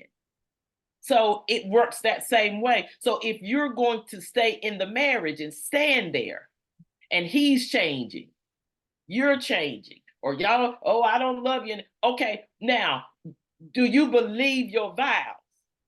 Do you believe what God has joined together? Let no man put us under. That means you. But now, if he's doing stuff, now you got to increase that prayer life. And so, God, help me, God. If you got to cry, go in your prayer room, go in the closet, go somewhere in your car and just cry it out. I don't understand it. I'm hurt. But God, help me, because this is who you have called me to be with. Now, if you call me to be with him, if you can change the heart of Pharaoh, certainly you can change my husband's heart to turn his heart back to me. I love it. I love it. I love it. Listen, I keep going because I like this. I like this subject. I'm gonna let you off soon. But so talk to me. Communication is key, right? Oh, wow, yes. When we understand, a lot of people don't know how to communicate. You know, my husband and I used to have this running, or he still has it, that I start part of the conversations in my head before I actually get it out. So I literally bring him in mid sentence. Okay. We've since adjusted, right? That I'm Okay. trying to do better with that. He knows what I'm kind of how I move. But how do we help people start to communicate better in the marriage relationship? Great question. Certainly that is the key. That is a lot of our challenges. I tell people this is why God has given us 2 ears and 1 mouth. So communication begins with listening. That's the first thing. And then what I ask couples to do is schedule some time to really sit down and communicate. Let's have some time where you and I can sit down and talk about some, whatever the topic may be, but there has to be some guidelines set in the conversation. While I'm talking, you must listen. You cannot interrupt me. Let me get it out, because sometimes as women, we're already thinking of our response while they're talking. And so we're blurted out, and then the men were just shut down. But listening, and more listening, and then starting out really encouraging, not, oh, you did this, you did this. Well, I appreciate what you said, but if you could have said it another way because it hurt my feelings, whatever, whatever. Or when he finishes, what I heard you say was, because that is a response a lot of times when you ask the couple to now say, what did you hear them say? Not so much what they said, what did you hear them say? Yeah. It is usually something totally different. Yeah. Yes. And he'll say, no, that's not what I said. And so just learning how to, okay, let's just stop and let's for real talk. Give me 10 minutes, because you can't ask him and the NFL game is on and now I want to talk. No, that's not fair. If you're getting ready to go out shopping, well, he wants to talk. No, let's schedule time that we are both ready, open to communicate with whatever we have going on. Now we can talk about it and listen and then respond and vice versa. That's awesome. I love it. I love it. I love it. I see someone saying, where can they purchase a copy of your book today? Like today. They're ready to get it today. Where can they purchase a copy? So today, Amazon is on Amazon, and my website is reneehollowayjones.com. You can get it there, and wherever books are sold. Awesome. Awesome. So before I let you off, just give us a few really quickly. What was the book writing process like for you? Yes, I'm glad you give me this time to say, I knew I had to write this book. I did feel a call and was looking for a coach. I knew I needed a coach to help me be disciplined because I'm so busy and have some accountability. And like Dr. Sherry, like Dr. Sheila, I saw Dr. Sherry being interviewed, and I had several people to reach out. And in her interview, I felt a connection with Dr. Sherry and signed up for the Authors University. And the process was, the young lady said she took 2 weeks. Well, my process was a little longer. That year, my mother died. The next year, my brother died. And during the editing of this book, I had interviewed my sister and brother-in-law, and 2-3 weeks later, he passed. So my process was a little bit longer, but I can say with Dr. Sherry, I'm not saying this because I'm on her platform. She is really an author's dream. She is really someone that can pull out of you that you didn't even know you had. And that really is her assignment. That is her anointing to be able to help you through the process of writing your book. Because I didn't even really like writing like that, but she made the process and helped us so you wouldn't be overwhelmed, that there were steps that we took. And I love that, because trying to just sit down and think about, okay, but we were in steps, and I love that. And that it became so easy and enjoyable. So love, love, love.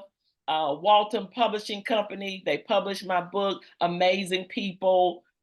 Certainly they are a global team, and we are honored to be a part of their lives forever. Forever. Yes. Well, thank you so much. I think I probably kept you longer than your time, because your topic, like people want to know about relationships. People want to know how to make it work. Because I tell people, you want to build a successful life, but you got to go home to this person every day. Every day. If home is not right, life is not right. Like let's be real. So that's why I wanted you to share with the people. You gave such amazing nuggets. You all need to purchase this book. This is an amazing book. There's so many principles, like she mentioned, everything from prayers to the practical side of life to the she gives you the biblical, but she's going to also give you the everyday, so practical, that you may not like, well, I'm not into the word like that. That's fine. This book takes you on that journey where anyone can read it and grow from it. And this is a book you need to read more than once.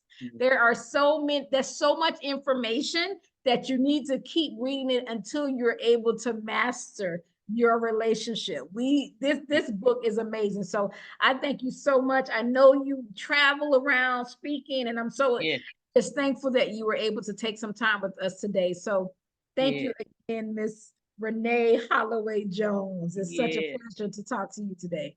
Thank you, Dr. Sherry. Have a good one. You too. Well, we have a few more authors that are going to be coming forward. But before they do, if you have any questions, I would love for you to put some comments in the chat. Let us know some of the takeaways, the things that are sticking out to you. And are you looking to write your book? Are you looking to become an author? Are you saying, okay, you know what? I finally feel like I can do it. I finally feel like I have the inspiration and the motivation. I finally think, listen to these stories, that I am not alone. This is a platform where we want you to feel safe. Again, the reason why we put this summit together was to bring the authors to you, but to also allow you to understand the value of getting your message out. I mentioned earlier, one thing, when you write a book, you have to know how to sell and market the book. There are processes, right? So you don't just, people are like, yay, I wrote the book and I didn't sell 1,000 copies in a weekend. There's a process, right? There's marketing. I tell authors, books are a business, and they're a big business when you do it properly, when you understand your target. And this is why the beautiful thing about writing the book is it allows you to start to target who your reader is, but then you're able to then shift it into your marketing and the branding and the promotion of the book. So as you are writing, whether you've written or you're looking to write your book, I want you to think about what the promotional side of the book looks like. You have some friends and family that are probably buy the first 100 copies. Great.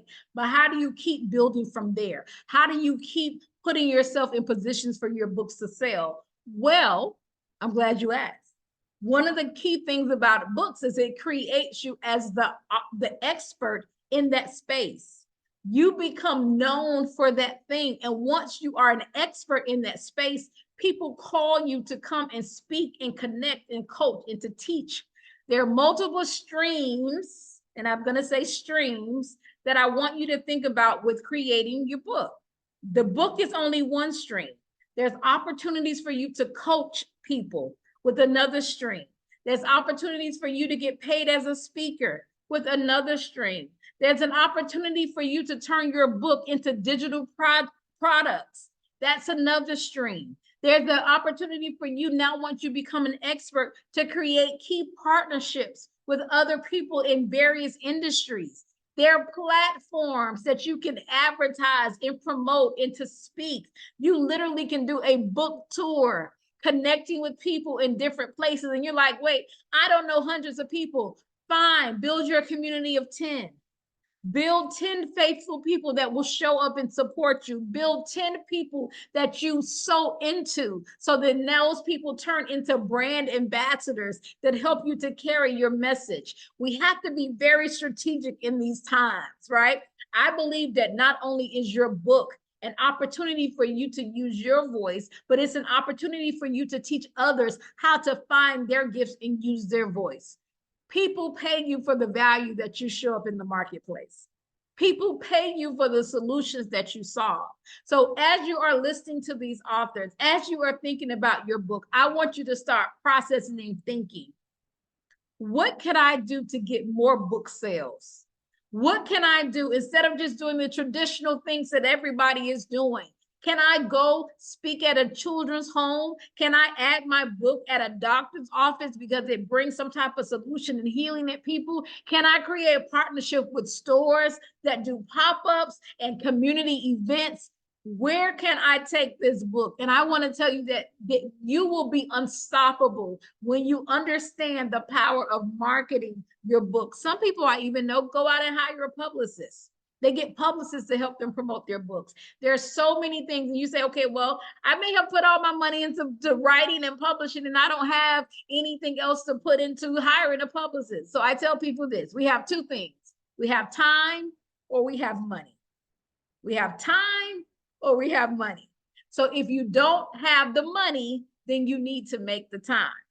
But if you don't have the time, then you need to have the money. You can't be a deficit in both, right? So think about the messages that you are crafting. So those of you that say, I may not have the money to put into this next, okay, think about the messages that you need to be putting on your social media pages. What are the hashtags that people that are looking for the solutions that you bring, what are they looking at every day? What are the social media reels and memes that they're sharing, right? I want you to think about getting out of the box. I mentioned earlier that there are over 1.8 million events, people that are connected with events around the world. I want you to do some homework. I want you to go on sites like Eventbrite, right? That's just one of them that I'm naming, that there are plenty other sites that you can go on that host events. I want you to look at the events and do a search and see the type of events that are happening in the category that you are looking to, that you've written your book in, or you're looking to write your book. I want you to go look at those events. And now I want you to think about how you're going to connect with those event planners.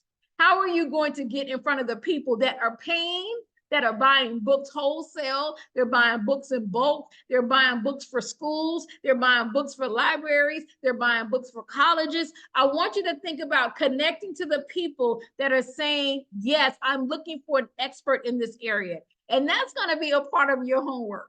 Because by the time you're finished with your book, or the time that you decide, if you've already written your book, I want you to create a list of people that you can start reaching out to and telling them who you are. Knock on the doors until the doors start to find you. It's okay. I've been there. I've done it. I remember I started in business over 20 years ago, and this was before social media. So most of you all have it good, because social media will help you carry and reach people around the world. Back in the day, I had something called the yellow book pages. And if you are under the age of probably 30, you have no idea what the yellow book pages are. But it actually was a yellow pages, and there was something called the white pages. The white pages listed the people were residential. The yellow pages listed the businesses. I had to call businesses in the yellow pages to get the word out about my business. So I understand what it's like to get, what they say, boots on the ground, and do what is necessary. Never get to the point where you feel like you don't need to actively market and promote your book. Never get to the point where you start to feel as if, well, I should have sold all of these copies by now. What's going on? The reason you're not selling them is because no one knows you're there. So now let's go ahead and shake up this world. Let's go ahead and shake up these platforms so people will know that you're here. People will understand the value that you bring. People will start to say, I need to get in the room with them. That is what we're doing for the next part of this year. We are encouraging you to get in the room. We're encouraging you to go global. We're encouraging you, if your particular sphere of influence is no longer willing, I would say, I have a quote that says, go where you're celebrated, not where you're tolerated. If your sphere of influence is no longer wanting to buy or connect, find another group. Find the people that are saying yes, that are willing and waiting for you to show up. So I want to just continue to encourage you today. We have a few more speakers that will be coming on shortly. But in the meantime, if you have any questions, if you have any concerns about, or you want to ask about the writing process, if you're thinking about writing your book, we would love to know whatever topics that any topics that you are thinking about writing on, any topics that you're thinking about growing in, because again, we want to continue to motivate you and inspire you. I'm actually going to bring Simone on for a moment. Simone, let me know when we can turn your camera on. So just some of the things that we've been talking about with the authors to prepare them to talk about purpose, to talk about gifts, to continue to encourage them and inspire them to show up. I know that, when people think about this process, sometimes they can think like, oh my gosh, this is scary. As Ms. Renee was just talking, she talked about her moment. She talked about how, her process of things with family, life was going on. That's another thing that I tell people. Every time you decide to sit down and focus, trust me, things are going to happen. But that's okay. Don't get distracted by it. I believe that was a conversation that she and I had when I told her, I said, everything's going to come at you, including the kitchen sink. And she responded to me one day and said, you told me that was going to happen. And I said, absolutely. But the thing is how we get through it, how we continue to press through, how we continue to show up no matter what. So as we're getting ready to bring on some of the other authors, I want to just talk, Simone, I know you've been over there taking notes and things like that. What are some of the things that have been standing out to you? And we're going to unmute you. Sorry, specifically, I have to say that Jamaica, her interview stood out to me the most, basically because of, where I am. When she spoke about the journaling and the visualizing and believing in God, those are the things that stood out for me because sometimes, like when life doesn't look like what you want it to look like, it may question your belief, do I really hear God or do I really know the voice of God? Those type of things. Meditating because it was such a negative perception of that. I find that sometimes I stayed away from it because it felt like I was tapping into something else. But to hear her speak about that, and I think that was mentioned even Sunday at church about meditating on the word and visualizing. I'm still trying to get into that place. So those were my key takeaways for today. Meditate, visualize, and believe in.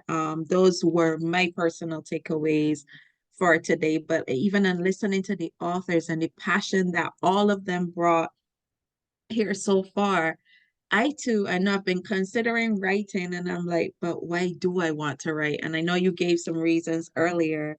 Me and my very introverted self, do I really want to tell my story?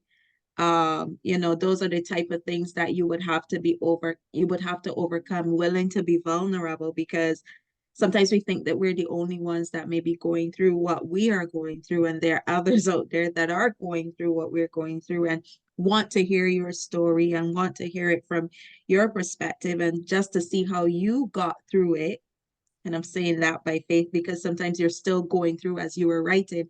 Another thing that stood out for me, even as I speak about going through, was Dr. Sheila. When she mentioned she was getting chemo in the left and writing in the right, I was like, who does that? And I mean, it took some strength to do stuff like that. So there was a lot to take away today. The relationship part, I'm a bit hesitant on that part, but God is working. God is working on me, Miss Renee Jones.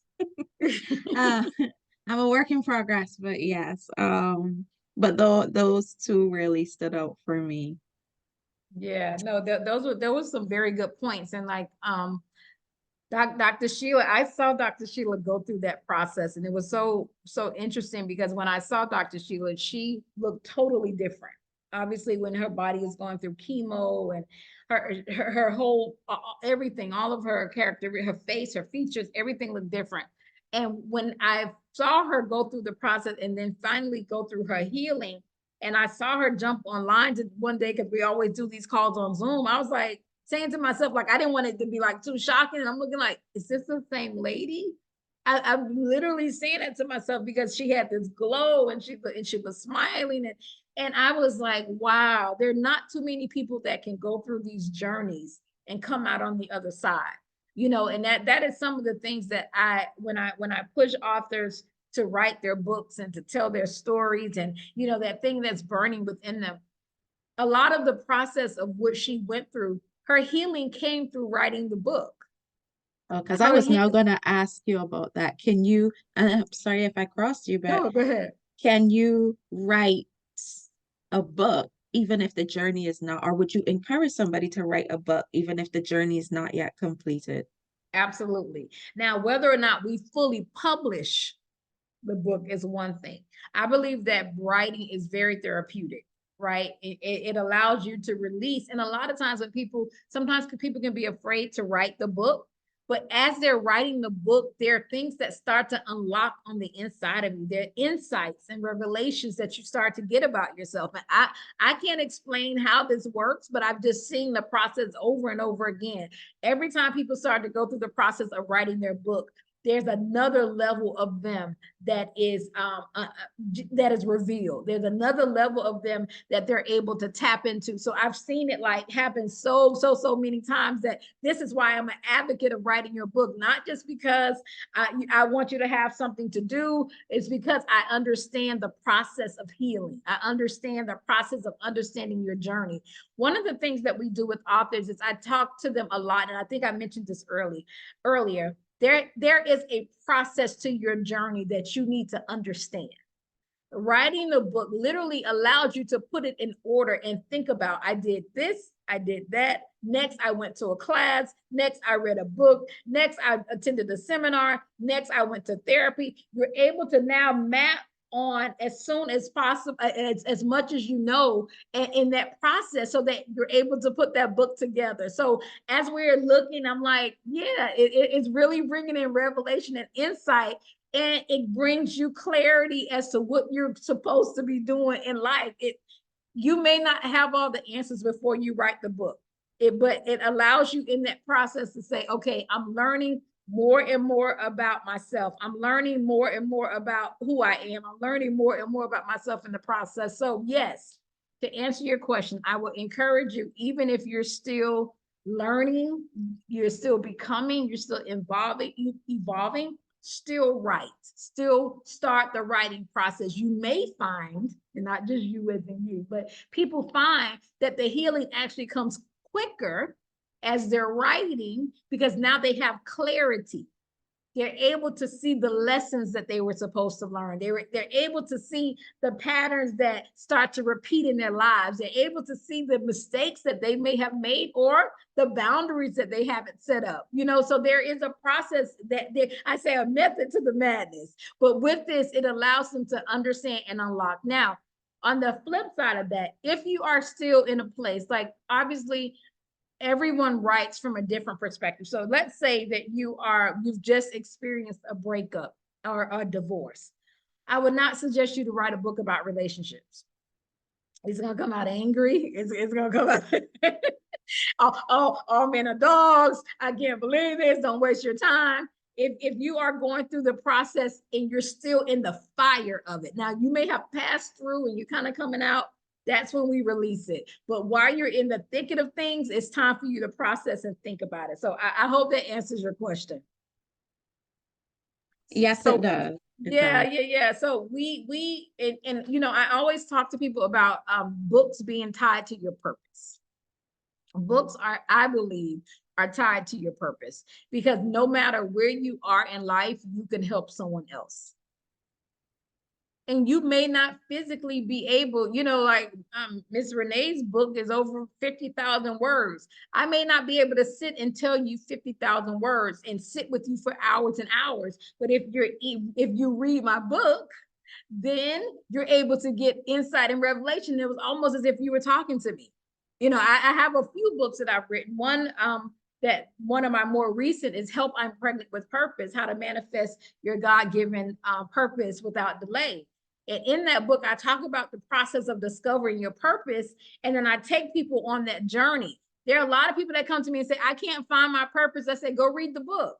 Because the book takes you on a step-by-step. It asks you questions. It takes you on the journey. It helps you sit with yourself and write and journal. It tells you the steps of purpose. It tells you the process of purpose. So I can't sit with you for 10 hours, but you can sit with this book and you can read it through the night. You can read it when it's convenient. And that way you can still get those answers as if I was talking to you directly. So this is why I'm always like advocating for people to write their books. It's so much more than just saying, hey, you want to have something to do. No, we want to have a book with a purpose. We want to have a book that has value. We want to have a book that brings insight. But ultimately, we want to have a book that allows you to understand the value of you. I see that a lot with authors too. When they finally write the book, there's like this era of like, I did it. It's like major accomplishment. Like, I didn't think I would be able to do that, but I was able to do that.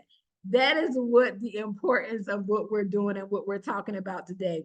So I have a few, like I said, a few more authors, and I'm actually messaging them while we are here because they are running a little bit behind time. But if anyone that is watching has any questions, give me one. If you have any questions about anything, about the book writing process, definitely let us know. We have some different things. I believe most of the ladies that were on today talked about the book writing process through the Authors University. And what the Authors University is a program that we have that takes you on a step-by-step process of writing your book. Now, what I like about this process is that people generally have, when they decide to write their book, they have a whole lot of stuff to write about. they have so much content in a book that if you're not working, I believe, with a cultural professional, you'll find yourself, you can be scattered.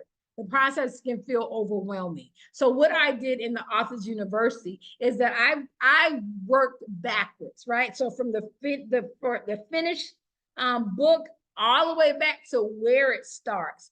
The process is where we take the writers in the journey on. So, and I wasn't going to talk a lot about this today, but since the other panelists are running a little bit behind, I'll go ahead and talk a bit about what we do on the Authors University through Walton Publishing House. So we help you take that idea that you have. We help you map it out. We help you to, I almost say to release everything in your mind that's connected to the idea. So then we can help you organize and formulate it. Because when you will find that as you're writing your book, a lot of times you don't really know the flow or to organize it, which is fine, right? But you have to think about when you are, and if I would say, if you're watching a movie right now, the movie takes you through different scenes, right? The character starts to develop, the relationships with the character develop, the storyline starts to unveil. Ultimately, it gets you to the end.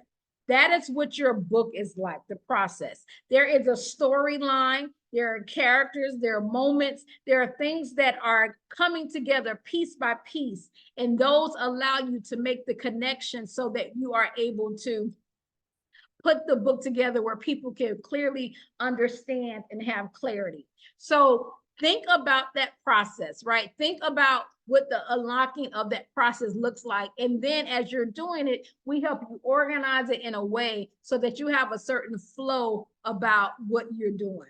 You have to realize that if you don't bring the book home, if you don't bring it together where people can understand it, your book will feel like it is all over the place. We don't want you to write a book that's all over the place. So whether you decide to work with us or you don't decide to work with us, I want you to be thinking about the process of your reader. Okay, and we'll talk a little bit more about that. But we have one of our panelists that has arrived. Wanda Ferenzi has arrived, and so we are welcoming her all the way from California. Guys, we have so many time zones going on over here.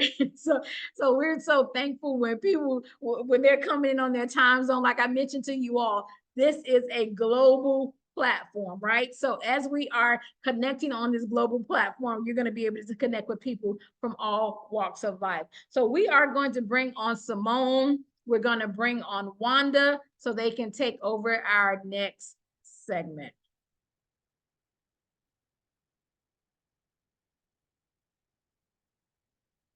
Okay, ladies and gentlemen, as Wanda comes on or prepares to come on, I'm just going to share with you Wanda's bio.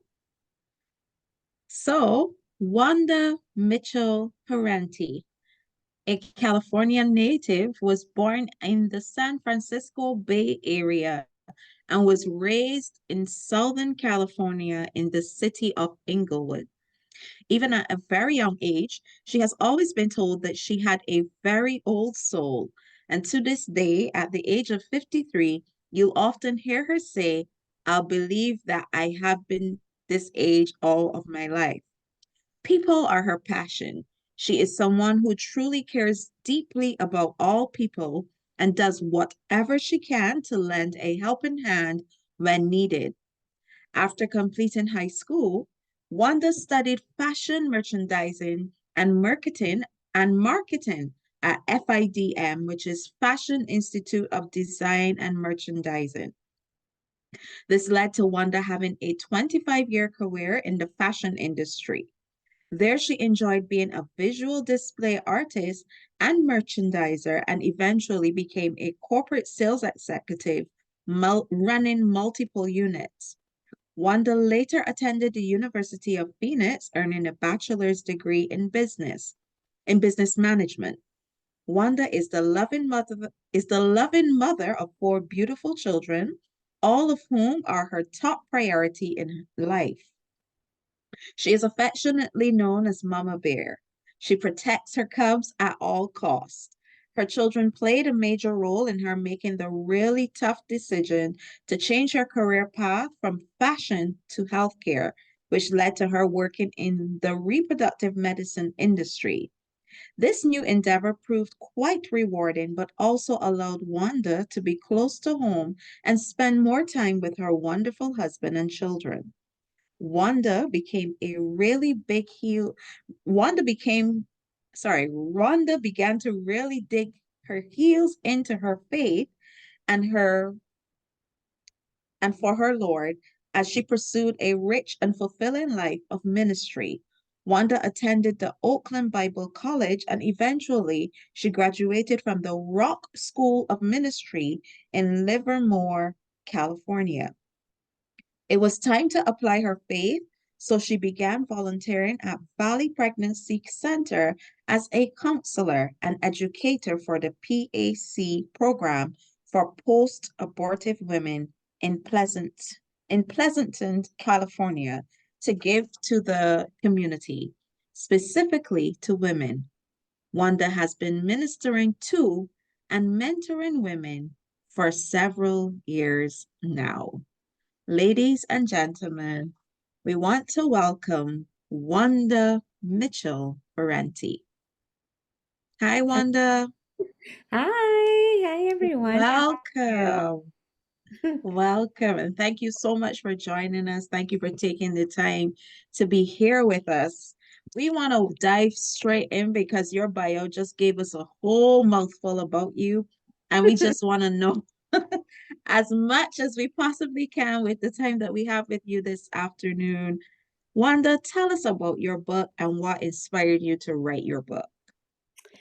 Okay, sure. And first of all, thank you, Simone. That you said so much. I was like, who is she talking about? But thank you for that great introduction. That was amazing. You're Um, welcome. my book is She Who the Sun Sets Free is Free Indeed. Hmm. And this book is people always ask me, is this about your whole life?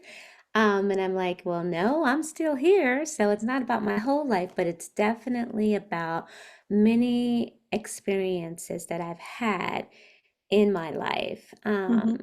I wouldn't even say up to this point, but there was just a lot of things that I endured um, on my journey. And I just remember while I was going through a lot of these things, I just remember thinking, oh my God, when you're walking through something, you always think it's just you, Mm-hmm. nobody else in the world, nobody could possibly be experiencing all these things. And I just felt like, wow, I just felt really alone and like this was just all happening to me and no one else. And then one day the Holy Spirit said, this is not so much about you. You need to understand that you're going through these things so that you can help someone else, so that God will use these things to help other women. And it's not just you, and it's not just about you, but he's going to help so many. The Lord is going to help so many people through what you're going through. And I just thought, oh, it made it made the burden a lot easier to carry. And it gave me a completely different perspective. And so, I just continued on my journey, and then the Holy Spirit told me it's time for you to write about it. It's time to put it out there because God is ready to use it. And so that's what the book is about. I endured things like sickness, divorce, infertility, grief, mental illness, depression. And so that's what this book is about. And not so much about what I went through, but how I was able to walk through it and come out on the other side. Thank you for sharing that. Wanda, before we move on, is it possible for you to turn your camera on? Oh, I thought I had done that. Oh my goodness. There we go. I tried to do it earlier and it didn't. So I said, oh, well, I guess they're going to do it on their end. Hello. Okay. Hi, thank you. And thank you so much for sharing what you just did as well. You mentioned the grief, you mentioned infertility. I'm curious, how were you able to write while going through all of that? How did you get that done? Because I'm sure that there are a lot of people that might be saying, but I'm going through this as we speak. How did you write through with that? Well, I didn't write while I was going through that. Oh, But um, I wrote, I actually wrote during the pandemic. So mm, that was something that excuse me, not only affected me, obviously, it affected the entire world. So the bigger question is, how did I write through during a pandemic? So I am a woman of faith, mhm, and um, and the Holy Spirit came to me right before the pandemic, and friends, family, everyone had been telling me up until that point, you got to write a book, you got to write a book. And I'm like, okay, I'll write a book. I know I know I have to write a book. I want to write a book, but you know how life's things happen, and so things like a book gets pushed to the back. mhm, And so, but I, in a dream one night, the Holy Spirit came to me and said, not you should write a book. The Holy Spirit said, you're going to write the book now. There's no more pushing it to the background. You're going to write it now. And and it was so real that when I woke up, I was like, I'm writing a book. I was like, I had this fear, like, oh my God, I have to write the book and I have to write the book now. This has to happen now. And the crazy thing is, it was about a week after that mhm. that Dr. Sherry sent me a message. I didn't even know who she was. And on LinkedIn, she sent me a message and she said that I'm going to help you write your book. And then I was like, oh my God, like I have to do this and I have to do this now. And I was like, who is this person? And how did they know? And it probably Wow. took me a week after that to respond to her message. And I did. And and she said we had a like a 2-hour conversation, and I told her exactly what had happened. Like the Holy Spirit came to me in a dream and said that you have to write this book Mhm. now. And I said, and then you popped up in my inbox. We don't even know each other, and you said that you're going to help me write this book.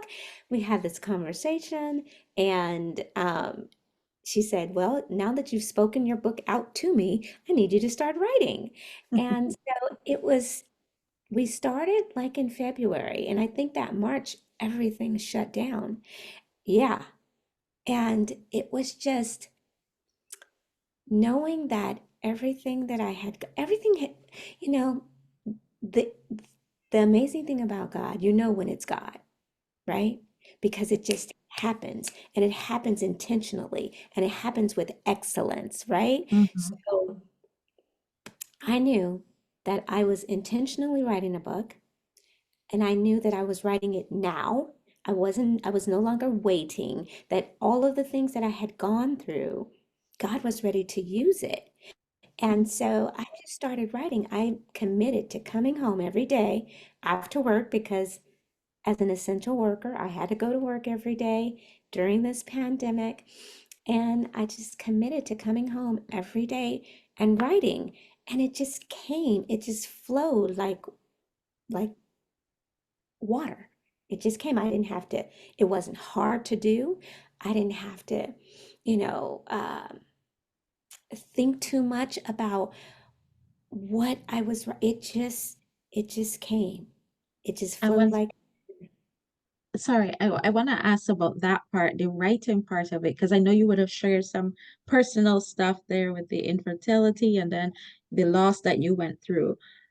Can you share with us then, like going through that process of writing about those intimate, those personal details? Mhm. What was that process like for you? How did you feel as you went through the process of writing about such details? I heard you say you come home and you were able to write and how it flowed, but did you go through different emotions? Like what was that process like for you? Definitely, because by nature, I've always been very, very reserved. Mm. And I was a need to know on a need to know basis person. Like Hmm. I would share if you needed to know. Um, I wasn't one to just open up my mouth and share everything about myself, right? It was very, Hmm. very, very private. And so the fact that I was sharing some of the most intimate details of my life, the most hurtful things, Hmm. um, there were moments where I was like, what's happening here? Like, are you really gonna say this? And there was something within me that said, you have to say it. You have to. This isn't about me anymore, right? Um, it was the Lord showed me that He was going to heal me in my Mm. Oh and wow. that's what kept me going. As I wrote, as I penned every single word, Hmm. the healing just came. So there wasn't like reliving it and going back to those moments of Mm. extreme, immense pain and hurt and sorrow. It was like reliving it, but having the joy of the Lord, knowing that I was being healed, but so many others were going to be healed. So I Oh. was happy to write and quick to write. And it was almost comical because I was like, I can't believe I'm writing this. I can't believe I'm putting this out here. And yes, there were times where I was like, oh my God, what if what if somebody doesn't like what I'm saying, right? Because Mm. that can happen. That's a whole thing. No matter How what did you're you overcome that part? God Because that's said, a real thing for authors too. that's a real thing. Let me just Hmm. put that out there. You're going to feel like, oh my God, they're not going to like this. Oh my God, the haters are going to hate. The critics are going to critique. And they are going to do that. That absolutely happened. Hmm. In the moment of writing, I was more afraid of disappointing him Oh wow. than I was afraid of disappointing them. And I will even take a step further and say, excuse me, Hmm. when I wrote the book, there were some people close to me that were like, I can't believe you wrote that. I can't believe you said that. And in the moment, I felt those emotions like, oh my God, Mm. oh my God. And quickly, God said, I wrote a whole book. And there are so many people out there that to this day don't like what I had to say. Pull me right back in. I was like, okay, Wow. I got it. You're right. You're right. And Wow. I said, it's okay. It is completely okay that you're going to write things and some people, not everyone, Hmm. well, it's okay. Um, I learned this recently. Hmm. We are called to be messengers, right? Mhm. We are not supposed to be tied to the outcome. That's for God. Wow. I could take that and just wrap up the show right now and say thank you, Wanda. Right. And I was like, oh my God, thank you, Lord, for that. Because I just received that Can you recently. say that again? Because I feel like somebody needs to hear that. I will say that again. We're called to be Mhm. messengers, right? Yes, We just need to make ourselves available to the Lord to take his message and deliver that package, deliver the message. We are not tied to the outcome. There are certain things that he leaves for himself, and the outcome is for him. that's right. Kind of like this. My pastor said it best. You know how Amazon, they deliver the package? Mm-hmm. You're at home, right? And Yes, you hear those footsteps coming up the door, and then you hear the thump of the package being put at your doorstep. They don't wait to see how you're going to react when you get to the door. When you look at that, they're gone, right? it's true. It's true. So just Wow. deliver, just deliver the message. Wow. Let God do what he I feel does. like you just set somebody free right there by just saying that. No, because it set me free. It's But for you. I'm also sorry, I hope I didn't cross you. I'm curious, like let's say the people that are watching and they're listening to your journey and you Hmm. wanted to give them some takeaways from your book without giving up too much information because we want them to buy the book. What type of takeaways would you give them? You just gave one for sure. I Okay. mean, about your the message, the outcome. I know that's not in the book. That was something that came after. But what takeaways can you give us from your book? Okay. I will say this, and something my good friend Dr. Sherry always says, God has put a message inside of you.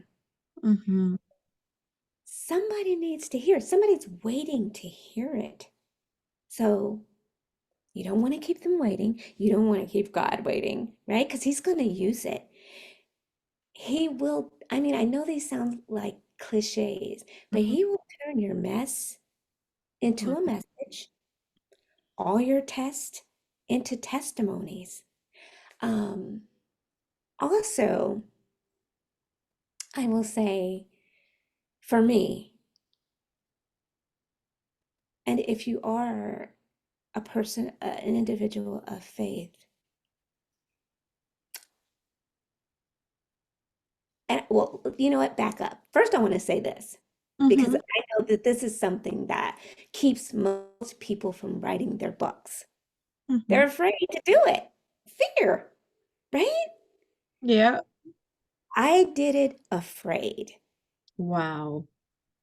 I wasn't afraid. And yes, let me say this too. Yes, I was a little bit afraid of how it would be received. But I Mm-hmm. was also afraid not to do it, right? I was afraid of disappointing God, who had given me this beautiful gift, right? To share with others. So I was afraid of holding on to it, right? And we know what happened to the individual who took his talent and buried it in the ground. Mm. I didn't want to do that, right? Um, I believe that our gifts are not just for us. Our pain is not just for us, because we know that he's going to use it, right? So allow him to do that. And the sooner we do, the sooner that someone else can be free, the sooner that someone else can be blessed, right? And so I would say definitely don't let fear keep you from doing it. Do it afraid. Yeah. Just just do it. And don't let fear be the reason that you don't, because you have no idea the many blessings that you will unlock in your life and in someone else's. Um, the other takeaway from my book is knowing that your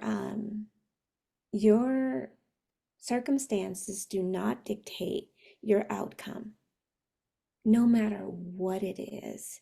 There is nothing too hard, nothing too ugly, nothing too messy, nothing too negative. God can use it all, right? There's so much beauty in the ashes, and learn to embrace that. Wow. And um and he absolutely wants us to be healed. Mm. His desire is for you to be healed.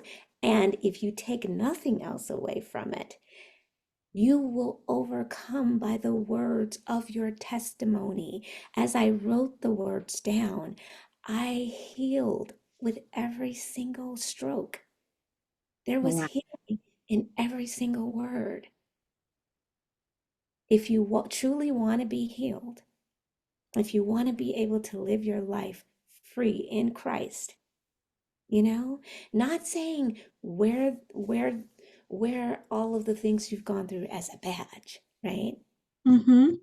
But when you allow God to take all of those things and and use them for your good so that he can get the glory, Yes. do Yes. that. Do that. Look at it as an opportunity. Allow him to do the work, but speak those words, write those words, and do it scared. Wow. Wanda, I'm really impressed by the things that you said, and you've given us so much takeaways. I mean, like, you overcome by the word of your testimony. For some reason, I know this scripture, but this hit different today. Then do it afraid. And then you said, if anything, fear not doing it, not fear doing it. I took that Right. that too hit home for me. And then to tell your message and then let God deal with the outcome. That is not your that's not your responsibility. That is his. Those three things stood out for me. But is there anything else that you feel to tell us about your book or anything else you want to share with us? Also, before I go there, before we wrap up, I just want you to also tell the people how we can connect with you on whichever social media platforms, emails, website, whatever information, because I'm sure as people watch this, they will definitely want to connect with you. I feel like you just brought a whole lot of light this morning to this event as well. So if there's anything else you want to tell us and also how we can get in contact with you. Absolutely. I definitely want to say that having a good publisher, I have to say this, having a good publisher makes all the difference in the world. Um, because another reason why a lot of us won't write our books is because we have no idea how to do that. And a Mm-hmm. good publisher will help you with that. Will help you with that. Dr. Sherry and her team, wow, they just walk me through the process. Um, God has already given you everything that you need, believe it or not. Everything that you need to write that book, you have it. But getting yourself a good publisher, someone to help you kind of organize all of it and help you organize the process of it and walk through that is really, really key. Um, so that's one point I wanted to make. Mm-hmm. I would say, in terms of my book personally, um, well, I don't know. I don't, you have to get the book. You have to Well, then get the tell us how we can get the book. Yes, you have to get the book, and you'll see why I said the things that I have said. How Mm-hmm. do you get the book? You can get the book on Amazon.com. You Mm-hmm. can get the book at barnesandnobles.com. Mm-hmm. Uh, and definitely you can reach out to me on Wanda Parenti Author. Mhm. on Facebook, as well as Wanda Parenti Author on Instagram. And yeah, I'm happy to. Can you tell us again the name of your book in case if somebody just wants to Google it, that may be Yes. easier. She who the sun sets free is free indeed. And Awesome. this is this is good stuff. If you want to be free from some things, anything, please Get get the the book. book. I will say this.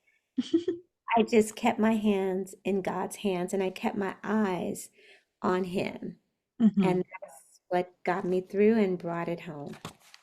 Thank you so much, Wanda, for sharing. Thank you for coming on. We really appreciate the Yes. time that you took to be here with us. We appreciate the information and the nuggets that you gave us. I sure have a lot to take away from this session as well. I invite Dr. Sherry to come on now in case if she wants to have a chat with you as well. Okay, sure.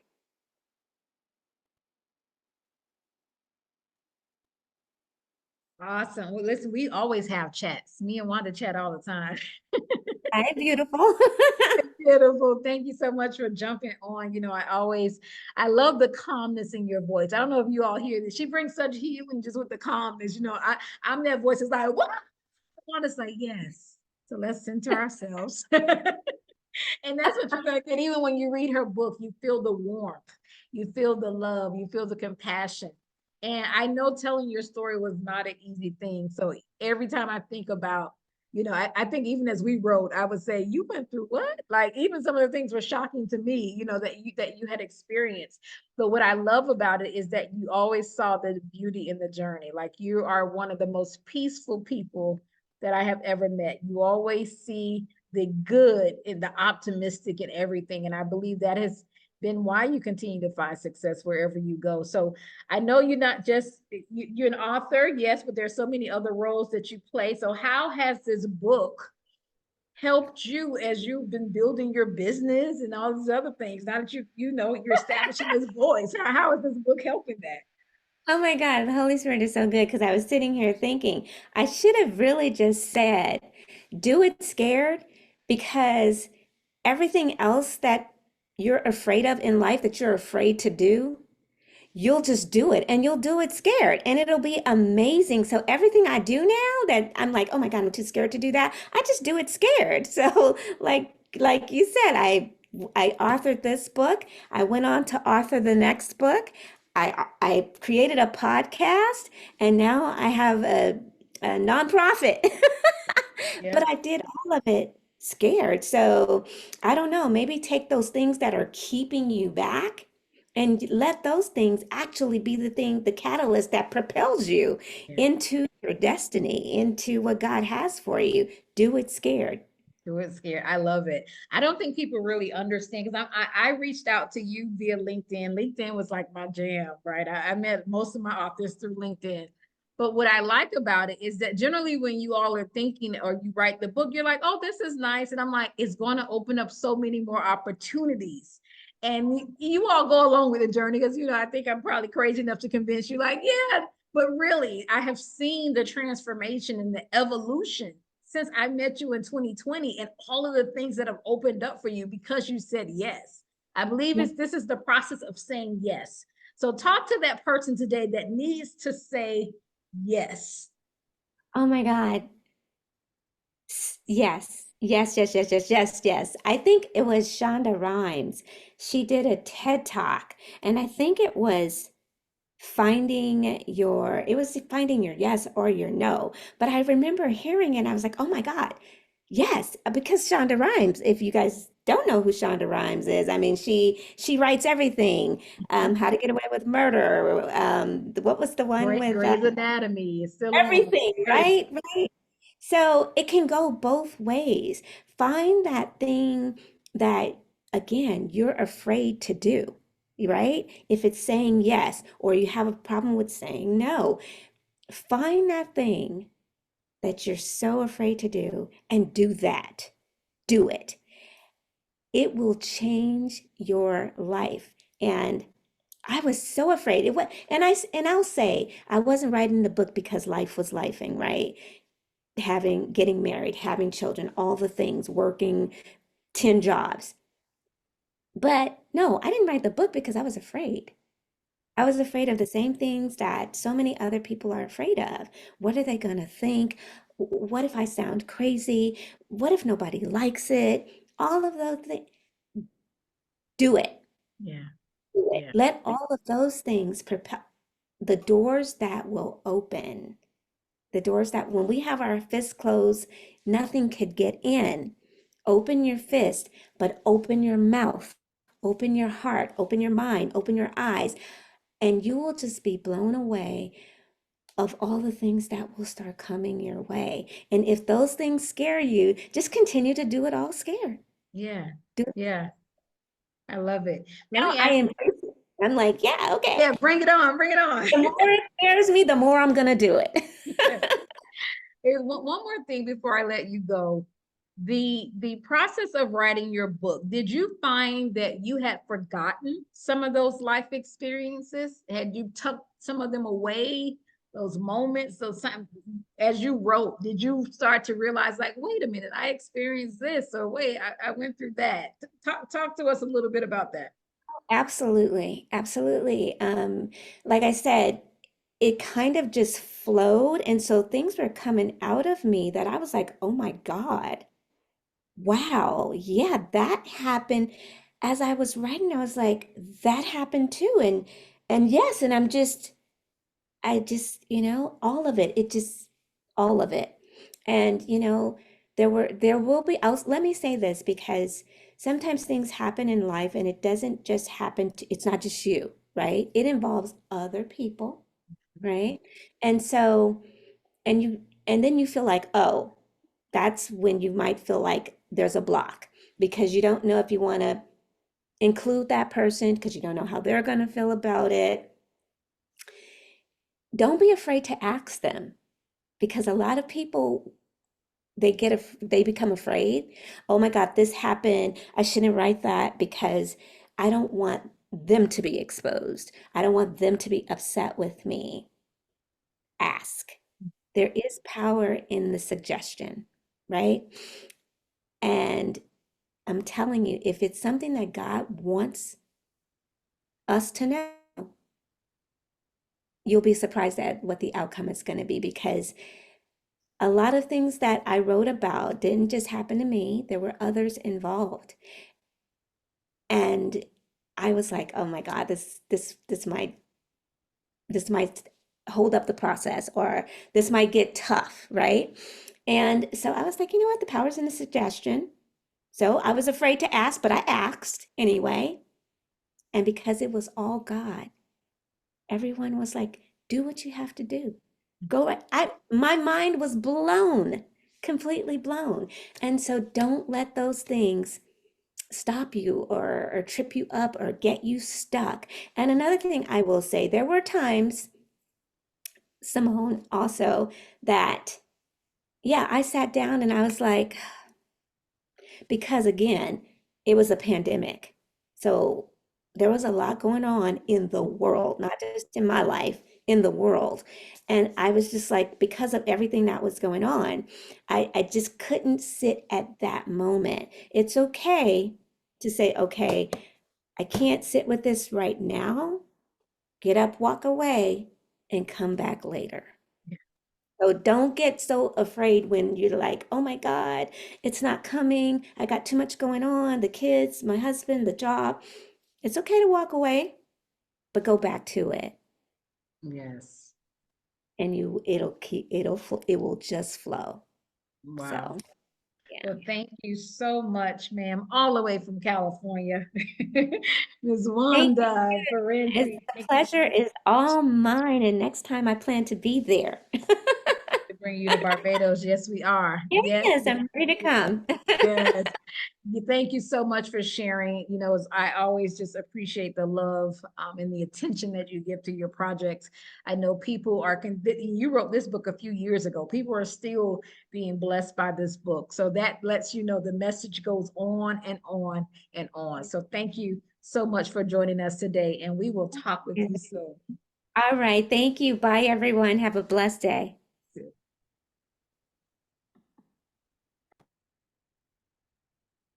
Awesome, awesome, awesome. Well, we have one more speaker before we wrap up today. This has been really good.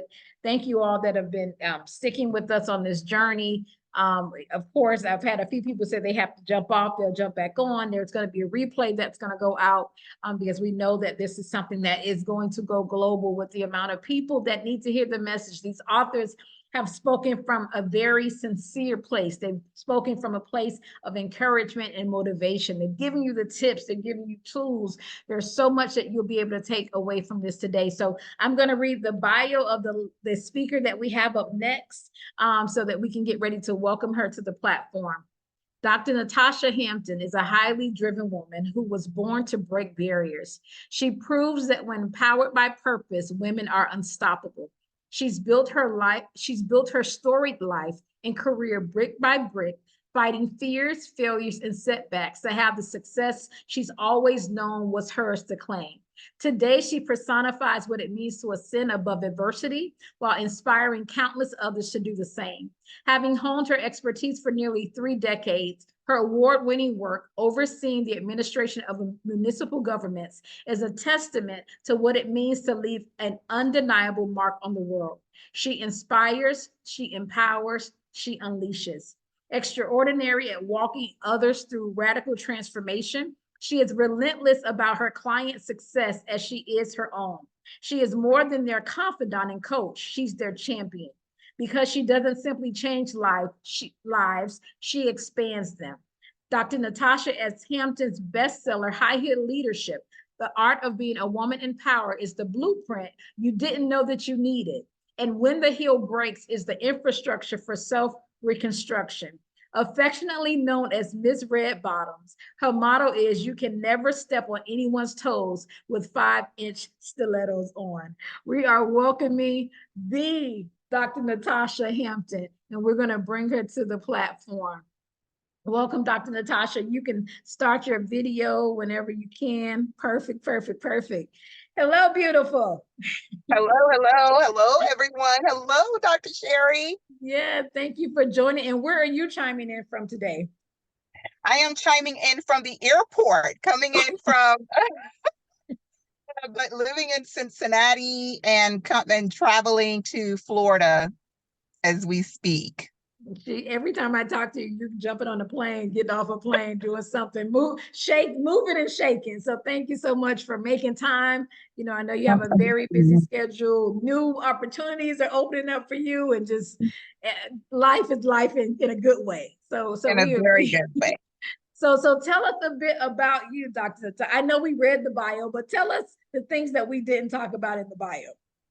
Yeah, so I'm so blessed and fortunate. And again, thank you so much for the opportunity in this platform. And hello to everyone that's listening, that's in the room now. So thank you for attending. So I am from Liberty City, Florida. If you do not know Liberty City, that's an area and an urban area in Miami. So born and raised in Liberty City, and really just grew up just thinking that I would do something in life, just didn't know what that was.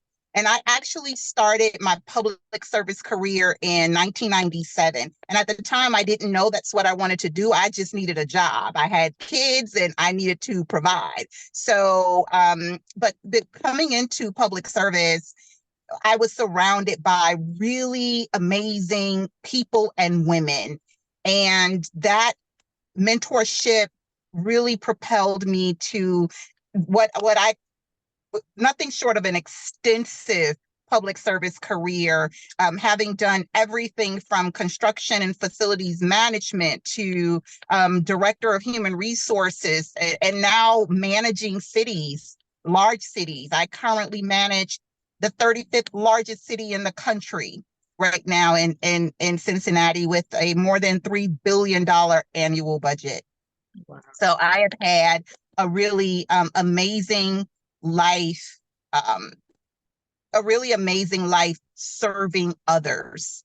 And I'm just really, truly blessed for that. So that's a little bit about me. And I'm a mom of 3, and thank goodness my kids are all adults and they don't really need me a lot, which I'm so grateful for. So they don't ask me for money or anything like that. So thank you, Lord. Don't rub it in for those of us that are still raising kids at home, okay? but that's awesome. And the things that you do it so eloquently, and you do it while wearing high heels. Let's talk about this book title Yes. thing. Yes. So let me just say that, and I don't, we've never had this conversation. I've never said this to you, but High Heel Leadership, which has really become my brand, that's really because of you. That when you contacted me and said, "Hey, you have a story to tell," and I was like, "No, I don't." Like you said, "Yeah, you do. You're a leader. You've been leading, and women need to hear about your leadership." And I also know that you love to wear high heels. But for me, it wasn't just about the heel, it was about what that represented for me. And I think what heels represent for women, it's a platform. Every pair of heels that I purchase, they speak to me. They have to say something to me. So I don't just buy a pair because they look good. I buy it because it's speaking power to me. And when I stand in those heels, I'm standing on a platform on the shoulders of women that's come before me, for my ancestors, my mom, for all of the women that have struggled to allow for us to not just break glass ceilings, but to shatter them. And so High Heel Leadership was really birthed through a conversation that I had with you. And that brand has just expanded beyond my wildest imagination, and just how much women resonate with that. Even men resonate with High Heel Leadership, because it's not about a heel as much as it is about understanding the power that we stand on. And if that just so happens to be an amazing red bottom accessory, then so be it. I'm for it. I'm for it. So be it. I'm Well, here thank for you that. for sharing that. And I'm so excited that and honored to be a part of this journey. And you talk about when I reached out to you, I didn't even know your story. It's just you literally resonated. I was like, wait a minute, we went to the same high school. And I think that's what it kind of gave me. You're like, really? Because I think I graduated a few years Yeah. after you. And when I saw that, and I just saw the level of service, and I looked at, all the different accolades on LinkedIn, I was like, this woman is powerful. So when I asked you about writing a book, you're like, about what? I'm like, ma'am, all this power. What are you talking about? And I like that, because you really were so, I was even humble in everything that you do. You're just like, I'm just serving. And we're like saying, you're serving, but you're changing so many lives, because people are being inspired. Like you said, not just women, but men as well. So that High Heel Leadership, I love the way you just started to even just, you became that fully, right? Yeah. And I've been Yeah. looking at the journey. So what has been opening up for you since you started telling your story in the book, and going on different platforms? What has that process been like? It's been absolutely amazing. One of the things that, I really enjoy is theater. So, God saw a different direction for me. I'm not in Hollywood. I'm not married to Will Smith. I would have stopped him from slapping Chris, but that's the Chris Rock, but that's another story for another day. But what theater did for me was give me voice and allow me to speak and to be comfortable in that speaking. And so what the book has done, and my authoring, not one, but 2 bestsellers, it has allowed me to travel internationally to talk about women in leadership, the importance of relationship building, the importance of voice, finding your voice. It has allowed me the opportunity to get on stages around the world and talk about that and be comfortable in doing so.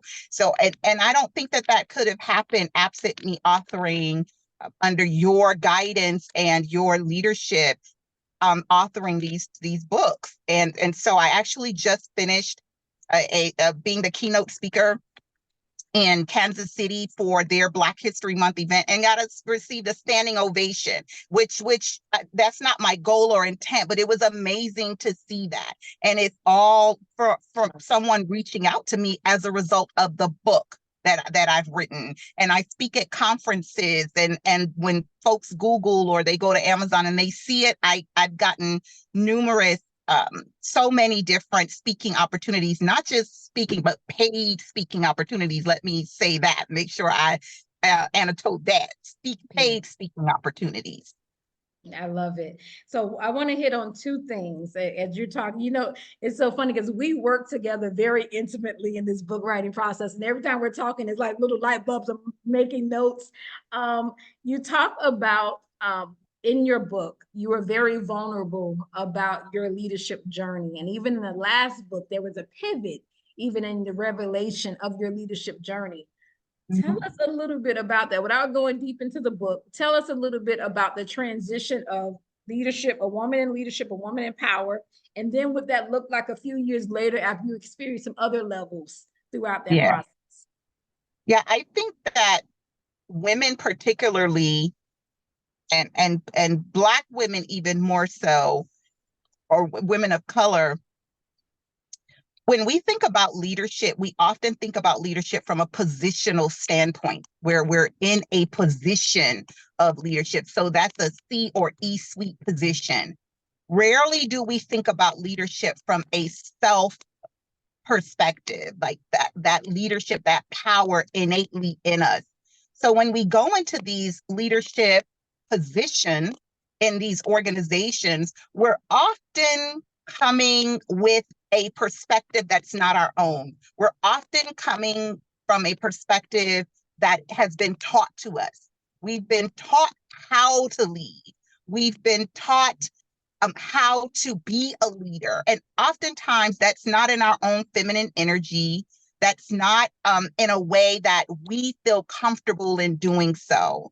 And let me just say, because I see someone comment and said all women are equal. Yes, all women are equal, but our experiences are not.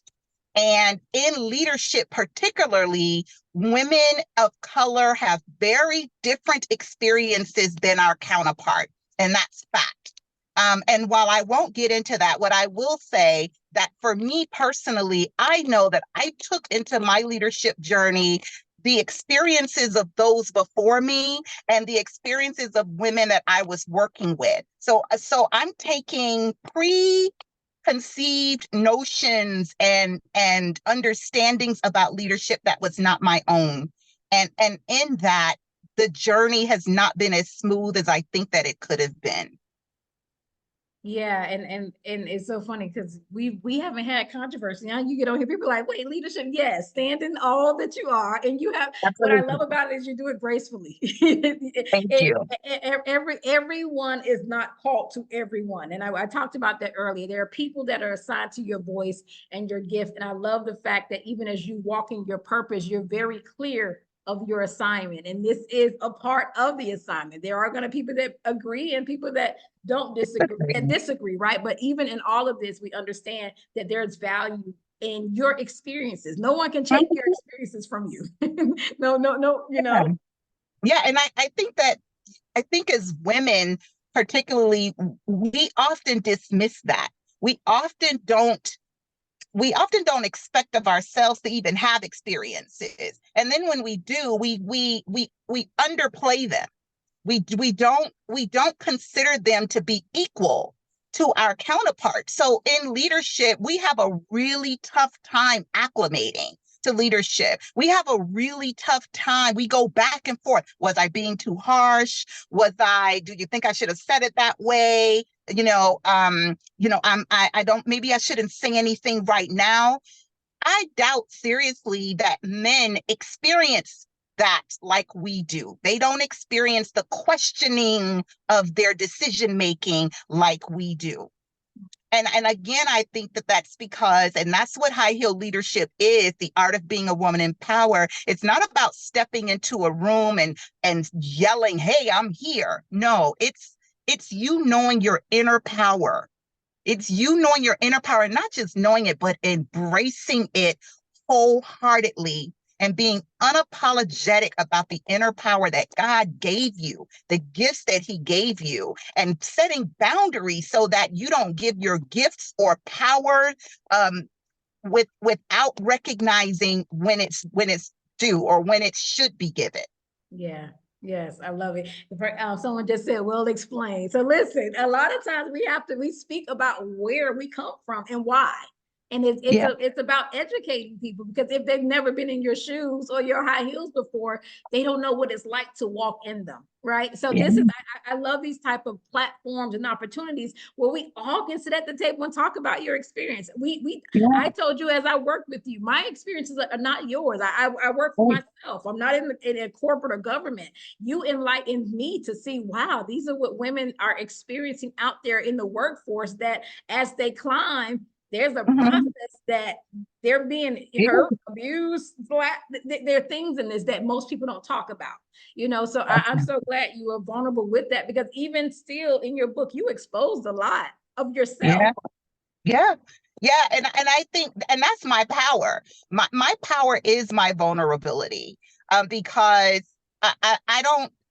I think that when we walk around and we feel ashamed about our experiences, we don't really create the kind of changes that we wish to see or that this world needs to see. We're not placed here to be common. We're not placed here to be status quo. I recently was named by someone who has followed me as a disruptor. Now, most people will run from that, not Natasha. I'm not running from that, because I recognize that that is my purpose. My purpose is to be the Iyanla Vanzant of government. That is to interrupt the pattern of how women do not have the advancement opportunities that we should in organizations. In this country, women make up 51% of the workforce. 51% of the workforce. That's US Census. 51%. Yet only a very small, less than 10% of women are CEOs or in executive leadership in Fortune 500 companies in this country. Something's wrong with that. And so if we're not speaking up about it, then we can't, and we continue to kick the can down the road, then what happens to our daughters or our sons? Yeah. What happens to the next generation? We should not have to continue to fight the same fight generation after generation. So I will gladly be the disruptor. I will gladly be the interrupter, and I will do so in 5-inch stilettos. I love it. I love it. I love it. I love it. Continue. Again, you know the impact you're making. I see pictures of you in schools. I see little girls that are looking up to you. And what I like about you, and I guess because I've worked with you for a few years now, we've been together, I get to see what everyone else gets to see, but I also get to see soft Dr. Natasha. You're still very feminine. You still have your emotions. You still have those moments. And I think a lot of people don't understand how to separate that, because you show up so strong.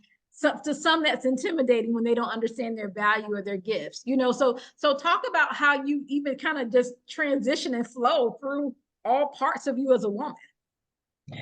Yeah, and that didn't come easy, and it didn't come immediately. It really came for me when there was a lot going on in my life. And truthfully, this what you're seeing right now is a true authentic Natasha. This is what you're seeing right now. And not that I have not always been comfortable.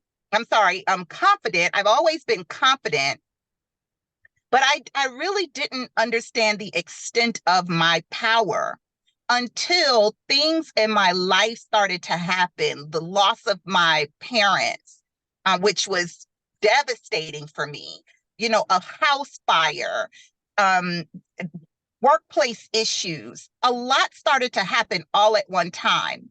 And what I realized was that I wasn't equipped to deal with all of that as much as I thought I was. I just wasn't. So the power that I've been able to harness and really embrace came as a result of me being still, and really having really tough conversations with the Most High. And in those conversations, I had to sit in a stretch And I talk about the stretch like a rubber band. So anytime we see a really thick rubber band and something's in that rubber band is pointing at us and, somebody's aiming to hit us, we often pay attention to the object that's in the rubber band. But the real impact is the stretch, because the further you stretch, the harder the impact, the more dynamic the impact. And so sitting in that stretch was challenging. It was difficult. It was probably the most difficult thing I have ever had to do in my life. And let me give you some context on that. I had a baby at 18, went the entire pregnancy and not tell anyone about that pregnancy. So when I talk about this being the hardest thing, I thought that was the hardest thing. No, it was the sitting in the stretch. Wow. And so in that, though, God showed me Proverbs 18:16, and he showed me that, your gifts will make room for you. And what I realized in that is how much I was pimping my own gifts out. I was doing that to myself. I was giving it away. I didn't have boundaries. I didn't have the self-reflective evaluation that I needed. And so being still in that allowed me to hear him. And I emerged. I had to purge. I had to really let that old person go. And what emerged from that is this woman that sometimes I'm in love with me. Like, I just want to date me. I just want to marry me, because I just can't describe what came out of me being still and listening, really having that conversation and hearing the Most High speak to me. Wow, I love it. So talk to that woman today that is in leadership and she is going through those life battles. She's in a fight for her life right now. And she doesn't know whether or not she's supposed to keep serving or taking care of what she needs to do for herself to be in her mental state. What would you tell her about that process, and what advice would you give her? Yeah, the process is incredibly challenging because we're so used to doing and we're so used to keep going. We're taught, don't have, keep more than one egg in a basket, have your options. We're taught that, but we're rarely taught to just stop and be still. And faith, true faith, is understanding that you have responsibilities, but true faith is recognizing that that's going to be taken care of if you just stop and be still. And I stopped and I was still for 2 years. 2 years. When I left the prior organization where I was, I was teaching at a university, but like worked and got a 2-week paycheck and insurance and all. I didn't do that for 2 years. I stopped and I said, God, whatever you do now, I'm not going to chase it. You're going to have to bring it to me. And I'm trusting you. And I did. And for 2 years, he took care of me. I still have everything that I had prior to that, plus some. Wow. He took care of it because I decided that I'm just going to be still and I'm going to learn who the Natasha is that he created, not the Natasha that the world created. Wow. And so I would say to, any woman who's going through that, who are you? Are you the person that you were created by the world, or are you acting out your purpose in the way God created you to do? And for me, I had to go through that period to emerge to truly now live out the purpose that I know and be the woman that I know he created. Wow. That's really good. I can ask you questions all day because I always love listening to your insight, but I know you're at the airport, so we're not going to keep you for too long. Okay. So before we close out, tell us, how can they connect with you? Where can they find your book? Contact. Well, you can certainly find High Heel Leadership, The Art of Being a Woman in Power, and When the Heel Breaks, which is really the book that transformed me. You can find both these books on Amazon and Barnes and Noble. You can reach out to me or connect with me on all social media platforms, LinkedIn at Natasha Hampton, Dr. Natasha Hampton.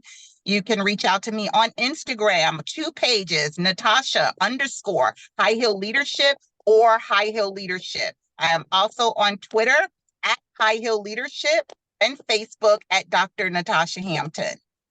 Awesome. I love it. And now that you told me the story about high heel leadership, because I didn't remember, we're connected for life. How about that? Definitely. Also, feel free to visit my website and look at the different public speaking engagements, interviews, and just learn more about me at natashahampton.com, www.natashahampton.com. Dr. Sherry, I am privileged to know you, blessed to know you, and thank you for the work that you're doing in the world, and thank you for allowing me the opportunity to share my voice and to continue to build relationships based on that. Thank you. Thank you so much. You have a good one. Bye-bye. Thank you. You too. Bye-bye. Well, this has been exciting. This has been engaging. I know some of you all started at 10 a.m. with us this morning. We are going to be sending you a follow-up for those that want the recording of the video today so that you can go back and listen and take away these nuggets. We also have a program that we put together for those of you that want to start the writing journey. Of course, we could not sit and talk about becoming an author and encourage you and motivate you without giving you the tools in order to do that. So we've actually created a program of a very, I would say, hand-holding accountability program that we will be rolling out, and we'll be sending that to you via email. We put a program together that's going to help you within 4 weeks formulate the content for your book, be connected to an accountability group, and then learn all of the tools, the timelines, and things that you need to write your book in less than 90 days. You'll have a follow-up email from us. And if there's any questions while we have you all, if you all want to ask any questions before we close out today, I'm hoping that this was enlightening. I'm hoping that you all were able to really connect with the speakers and you had some takeaway. Everyone talked about different things, different walks of life, different women from different platforms. And we're so excited that they said yes, because today was a day of service. So we want to make sure that you have what you need. I'm going to keep encouraging you to write your book if you have not done so already. If you have written your book, let's have further conversations on how to market your book and reach more people in the marketplace. As I always say, it's time for you to go global. My name is Dr. Sherry Walton. I thank you for joining us today for the Global Author Summit. You have an amazing day on purpose.